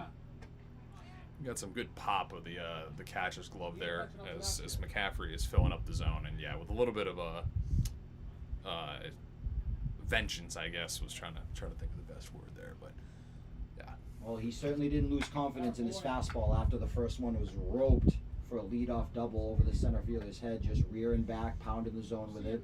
Also features a split finger, breaking ball, and a changeup. 4-pitch pitcher, all 4 pitches are polished, and if you're a hitter down 0-2, you have no idea what to expect from this kid. I was able to pull up the details of that trade. It was Ty Southacene and Brett Bateman going from the Cubs over to the Blue Jays for Gosman. Certainly not a high price tag for a pitcher of that caliber. as the Cubs look to get back into this playoff run. They're maybe a game or two out of the wild card. They've lost Ben Brown, their ERA leader for most of the year, as this one's fouled off towards my BMW again. Yeah, I mean, I think the Cubs pitching staff has just been absolutely hammered this year. I think Shota's the only one that's still kind of around. They DFA'd Tyone, I think, last week or 2 weeks ago. I don't even know if they're going to see, I'm going to blank on his name, the lefty that was hurt, not Steele, Justin Steele. Excuse me, sorry. I crossed him and Ian Happ.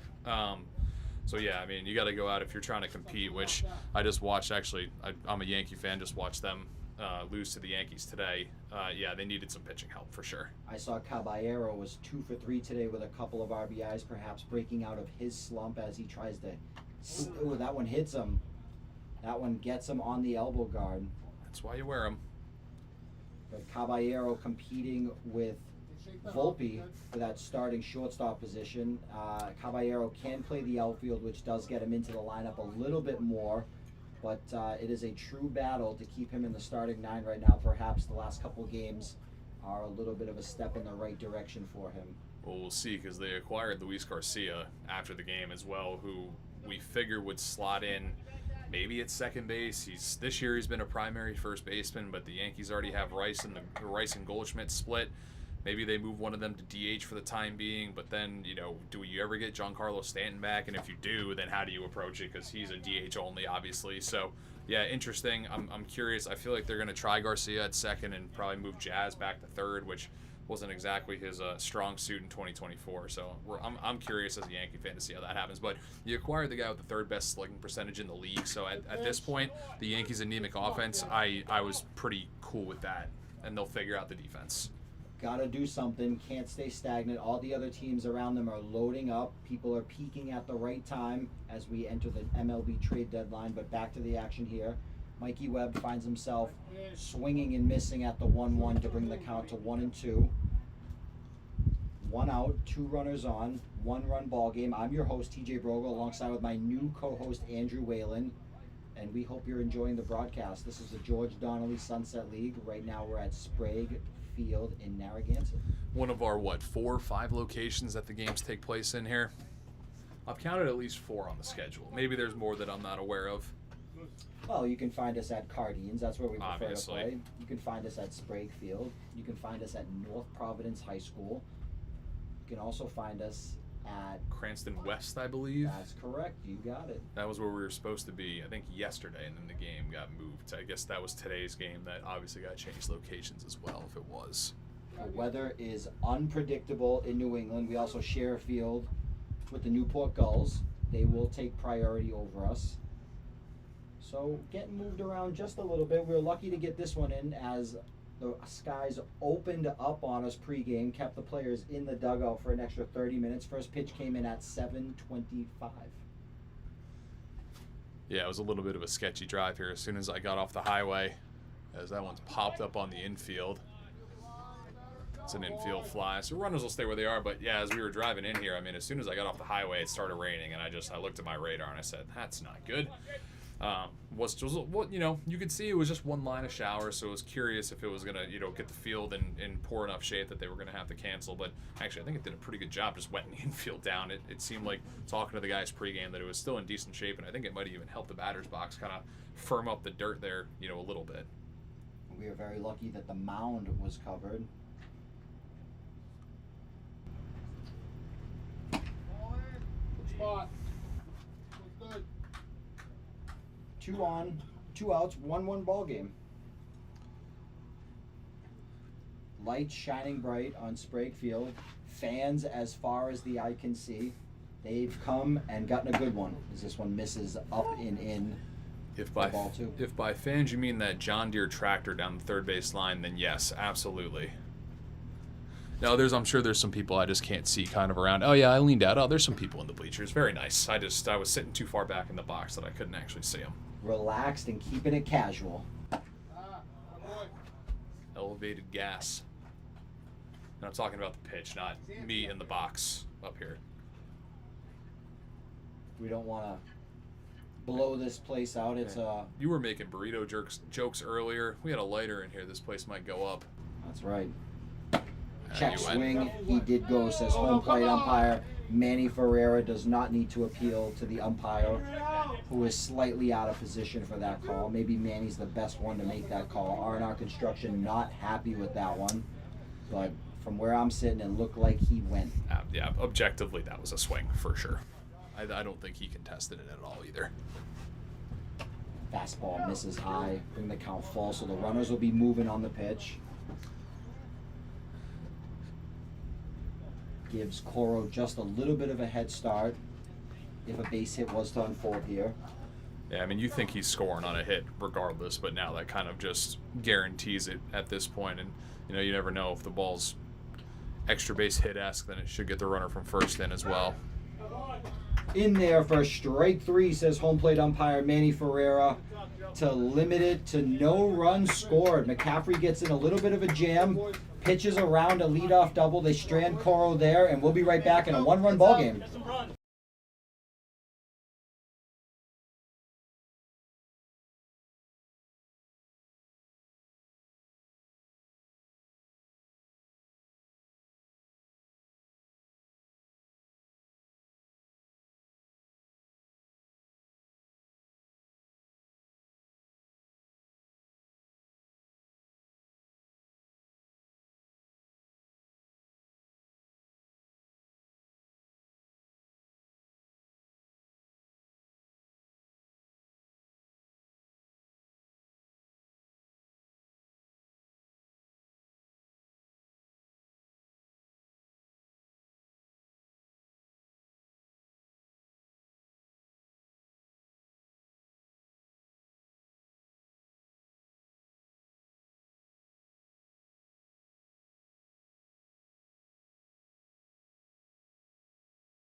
Welcome back to Sprague Field in Narragansett, Rhode Island, where we have a one-run ball game heading into the top of the eighth. Chris Manzo leads us off. He's the shortstop today. You've seen him flying all around the field today. He's going to try and be a headlight for his team, get him going. As Corderreal has settled in very nicely. He has not allowed a run. There's been some threats, but Mudville just missing that big hit with runners on that could change the whole dynamic of this. And they're going to have to scrap together at least a run, bring this back to even as that one skips all the way to the backstop for a ball, bring the count to 1-1. Yeah, I mean, at this point, we haven't seen a Mudville hit since I think I have the first inning. I haven't seen a Mudville. I mean, if I'm reading my scorebook correctly, they have one hit. It was in the first inning. So yeah, we need, and there, you know, obviously we've seen that he's been much more around the zone, you know, since the first pitcher came out. So yeah, Mudville's got to start putting something together here because time is starting to get close to the end, and we haven't seen a hit in a while. Misses high for a ball. Bring the count to 3-1. Best swing or no swing situation for Chris Manzo. He knows it. He's got the big boys waiting behind him. Zambrano, then Castillo. Looking to set them up with a man on. The pitch is spiked in the dirt for ball four, so a leadoff walk for Corderreal brings up Harry Zambrano, number 99, left-handed batter, playing left field today. Well, what do they say? A walk's as good as a hit at this point. So, yeah, you know, that's a good job to get on. You need base runners at this point, and with the middle of your order coming up, couldn't really ask for more as a leadoff hitter than Manzo just did there. We're going to have a mound visit by manager Coro as his bullpen is full. Jackson Gervais will take over as coach at third base. It's a brief mound visit. Probably just asking Corderreal what his stamina is at the moment. I'm not sure he's really stretched out to go this many innings. This is probably the longest outing of his season. Looks like that's Breen warming up down there, down the left field line. I did predict that you would see Breen in the field at some point today, and dropping the DH and entering him to the field is probably the easiest move to get that going. That's probably the play that manager Coro has had up his sleeve. His manager Matty Borges does a little walk by to the booth, gives me a little thumbs up. You're doing great too, Matty. 2008 league MVP in the George Donnelly Sunset League has been showing off the glove today, and even his outs have been loud. But for now, it's Harry time. The pitch, fouled off, straight back.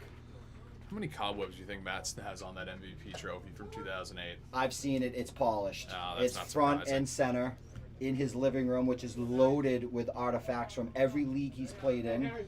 Right there at the rest of his Dundies. If anyone's an Office fan, That's you a might great- get that reference. Great reference by you. The pitch is inside for a ball.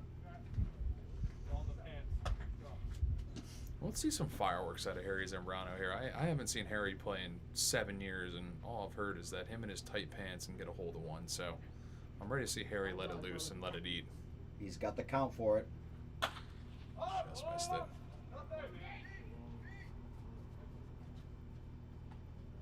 Caught by the left fielder for the first out of the inning. Brings up Mikey Castillo, number 0. Blue elbow guard, red sleeve, red helmet, blue ankle guard, white pants, big heart. Sounds like a big USA guy. I heard a lot of red, white, and blue. Well, it is the 250th birthday for the great country that we are in right now. Mikey Castillo is not worried about that at the moment. He's looking for a gap. Manzo takes his lead at first. The pitch. Fastball misses low and away. He's been on base twice. He drew 2 walks, swiped the bag back in the first, also came around to score in the first inning. That sounds like Mikey. Worm burner down the third base line there.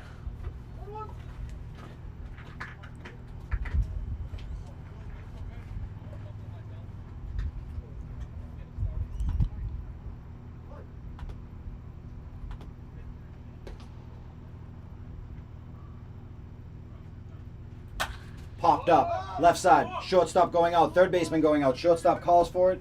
Right behind the infield dirt, and he will make the catch for the second out of the inning.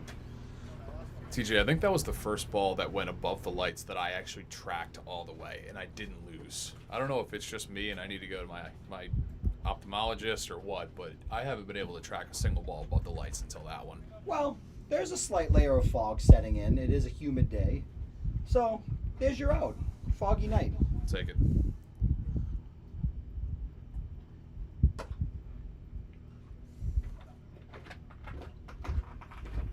Seems like Quarter A starting to labor a little bit. He's pretty deep into this. I'd love to know what a pitch count is. My guess is he's somewhere probably in the late 40s, early 50s, if I had to guess. But yeah, definitely starting to lose a little bit of that arm speed. Breen standing by next to manager Coro on the third base dugout. Swing, no swing, let's go. Fully warmed up, standing by for further instructions. But for now, it's Corderreal and Smiley with 2 outs, top of the 8th, 1-run game. This one's going to go straight to the backstop. Catcher's going to go back for it. Manzo will take second. And all of a sudden, Mudville 9 has the tying run in scoring position via walk and wild pitch.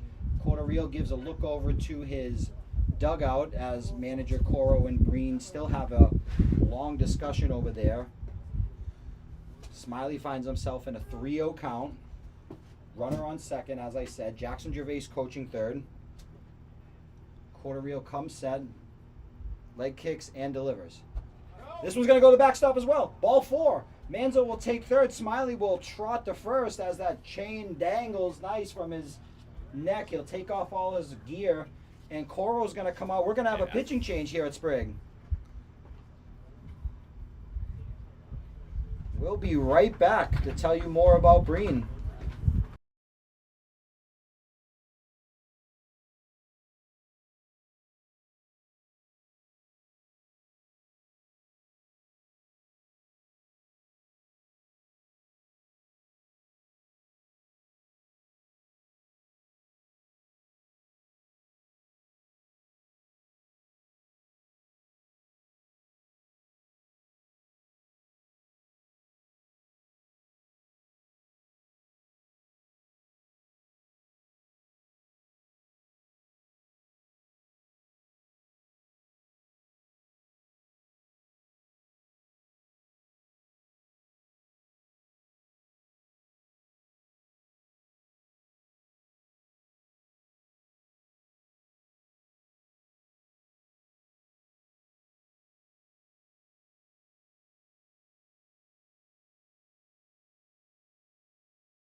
And we're back here at Sprague Field, Narragansett, Rhode Island, as Breen gets his final warm-up pitches in.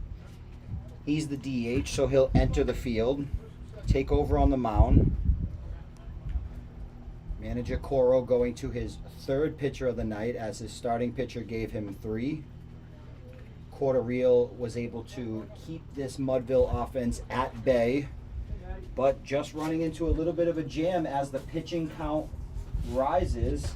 That makes way for Matt Borges, who has had one heck of a night, flying all over the field defensively, spraying balls all over the field offensively. Now has the chance to be a hero with the go-ahead run at first base. The pitch popped up. Right field. This is going to be a tough play. Right field, they're coming in at full speed. Mike Webb going out. He trips. Oh, it's going to fall on the ground. It's going to fall on the ground as Manzo will score the tying run. Mudville 9 is in business as we have a new game here in Narragansett, Rhode Island.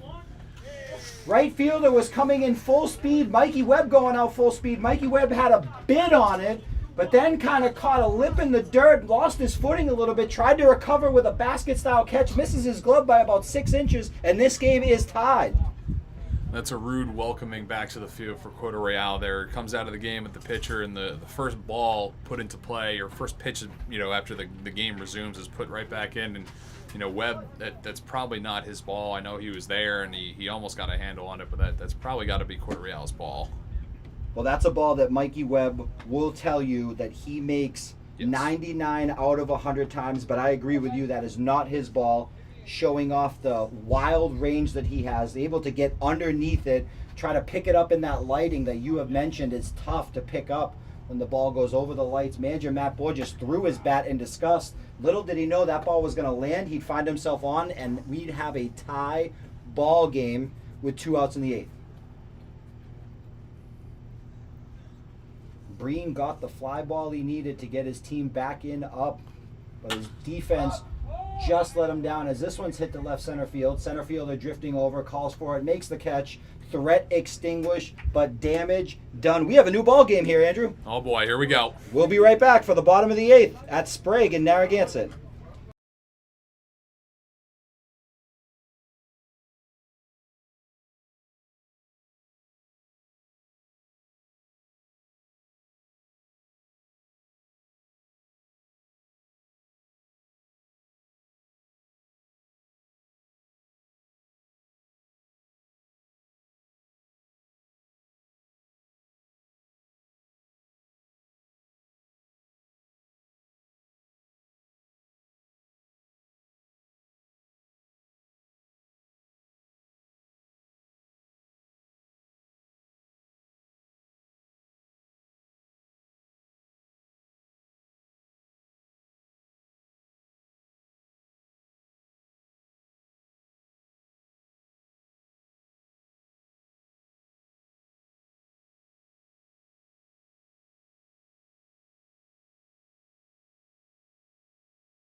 back in the bottom of the 8th inning. It's a 4-4 game after a pop fly to shallow right field was able to catch the grass, and Mudville was able to tie it up there.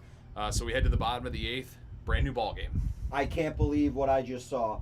Mudville 9 with their backs against the wall were able to string together multiple batters in a row on base. Put the ball in play. Multiple R&R construction players converging on the ball. It gets down, and we have a tie ball game. And now it's up to Breen here. He goes from closing the bottom half or the top half of the inning out. Now he's up at the plate trying to help himself out a little bit here. And it looks like his jersey is coming a little untucked. I won't pick on him, but home plate umpire Manny Ferreira may have something to say about that. Big swing and a foul ball. He was way out in front of that ball. He was ready to put a ball into the trees out there in left field, and way out in front of it and end capped it. Manny always tries to steal the show down here with his antics. We really appreciate all the hard work he does. Has a little side note for the Mudville 9 dugout after that foul ball. The pitch. Good waste pitch up and away. That was either that splitter or the changeup you were talking about. Whatever it was, did not really do what it was supposed to do. Good enough to put it in the back of Breen's mind, though, that you may not see a fastball on the 1-2 here. Or the 2-2, I apologize. Just competitive enough to keep it honest. That one, not. No. Brings the count full. So I think now after you see those two pitches, if you're Breen, you're fastball or nothing here. I haven't seen him, at least this inning, and going back to last inning, not that I really remember an off-speed for a strike. So I think you just got to be dead red fastball, and if you can fight off an off-speed pitch, then you do it. You're exactly right with that analysis. The pitch popped up. Might have a bit on it. Catcher coming over. Smiley, the first baseman at full speed, coming over. Ferreira makes the catch right in front of the Mudville dugout for the first out of the inning. Great play by Ferreira, showing off the range, calls off his first baseman, and makes a great play up against the chain link fence. Yeah, I mean, we got a great view of that one, and this is kind of tying back to what I had mentioned earlier with the extended foul territory here, especially before the bags. I feel like a lot of fields around here, you're probably not getting a chance to make a play on that ball. And Ferreira, and I think it's Smiley, if he wanted it, he probably was there in time too. That one of them makes the play, and it ends up being the catcher coming a long way from behind the plate to make that play. Smiley was moving on that one.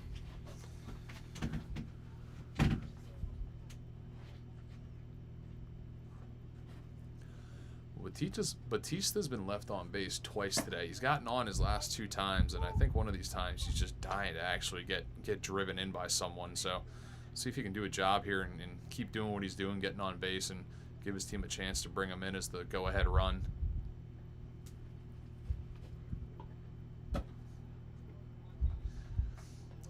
I don't know if it's the number. I don't know if it's because he's a lefty, but I see a little Juan Soto in him here when he's up at the plate. I just need him to do a Soto shuffle now when he's up in the count. That would be the other team from New York, not your Yankees. One glorious season it was. Green light on 3-0. How about that? As an 8-hitter? Tie game? Bottom 8? Maybe see it. Give the top of the lineup a chance this inning. Interesting. Maybe he had a pretty good swing on that fastball, so maybe he can kind of tell when it's coming. Maybe he's been watching him long enough to pick up on something, but now finds himself in a 3-2 count. Yeah, I mean, it didn't make a difference. It was definitely a strike, but still interesting. Just approach, but Sure. You're here to take some hacks. I think it's a good cut on that one too. That's exactly right. Yeah, we'll see if McCaffrey has the confidence in an off-speed pitch here, because I think that at this point, he's pretty. Batista's pretty locked in on a fastball here. He's taking a couple of good swings on him, and I think you got to try to throw an off-speed pitch here if you have the confidence to get one over for a strike, or if you think you can get a chase. Ferreira sets up low. The pitch is low for ball 4. Well, that's a great at bat by him. Brings it to the 9-hitter. He is the go-ahead run. 3rd time on base. He's already swiped the bag today too. I would not be surprised. Now, granted, he hasn't been on with a lefty on the mound. So, or if he has, actually, I think it's maybe his second at bat. Either way, we'll see how well McCaffrey holds him on, but I'm going to have to assume he's moving here. Nicolachi's going to make a change. Pitching coach Nicolachi is going to go to Connor Marley in the bullpen as McCaffrey exits the game with a man on first and 1 out. We'll be right back to tell you more about Connor Marley, the Hamilton collegiate pitcher, when we return.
Okay, welcome back to Sprague Field in Narragansett, Rhode Island. The new pitcher for the Mudville 9 is Connor Marley. Represents the great college of Hamilton in New York. The innings leader for the Mudville 9. A multi-inning workhorse, and manager Matt Borges is going to go to his absolute best to try to shut down this R&R Construction would-be rally in a tie game here in the home half of the 8th inning, getting late. Yeah, I mean, 23 innings so far this year and a 1.81 ERA, so you can't really, those are just numbers speak for themselves. He strikes out more than one an inning. He's at 26 strikeouts so far, 13 walks in 23 innings, so maybe not the most ideal numbers there, but, you know, it doesn't seem like he lets too many of those guys actually come across. He can get a little wild at times, but he can usually get himself out of it. Strikeouts certainly help a lot.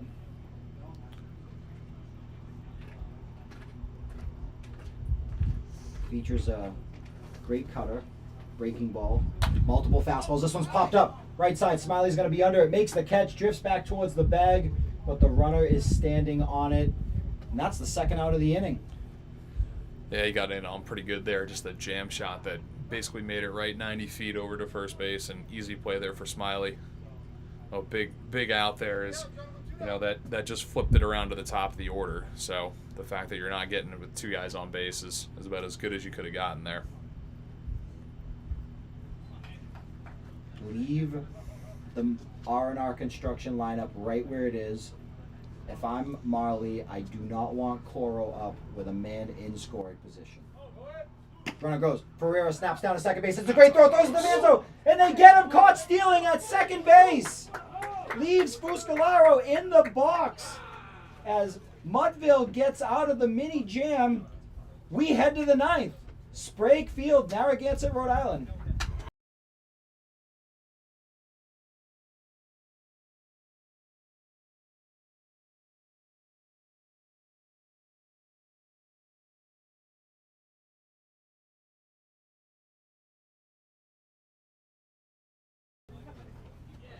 This game is going to be shortened via a local town curfew. This game will end in a tie as Mudville battles back, facing one down late in the game, able to tie this game. And the final is going to be 4-4. A great battle between two teams that are both playoff bound. Marley comes in, pounds the zone. Ferreira throws the runner out at second base.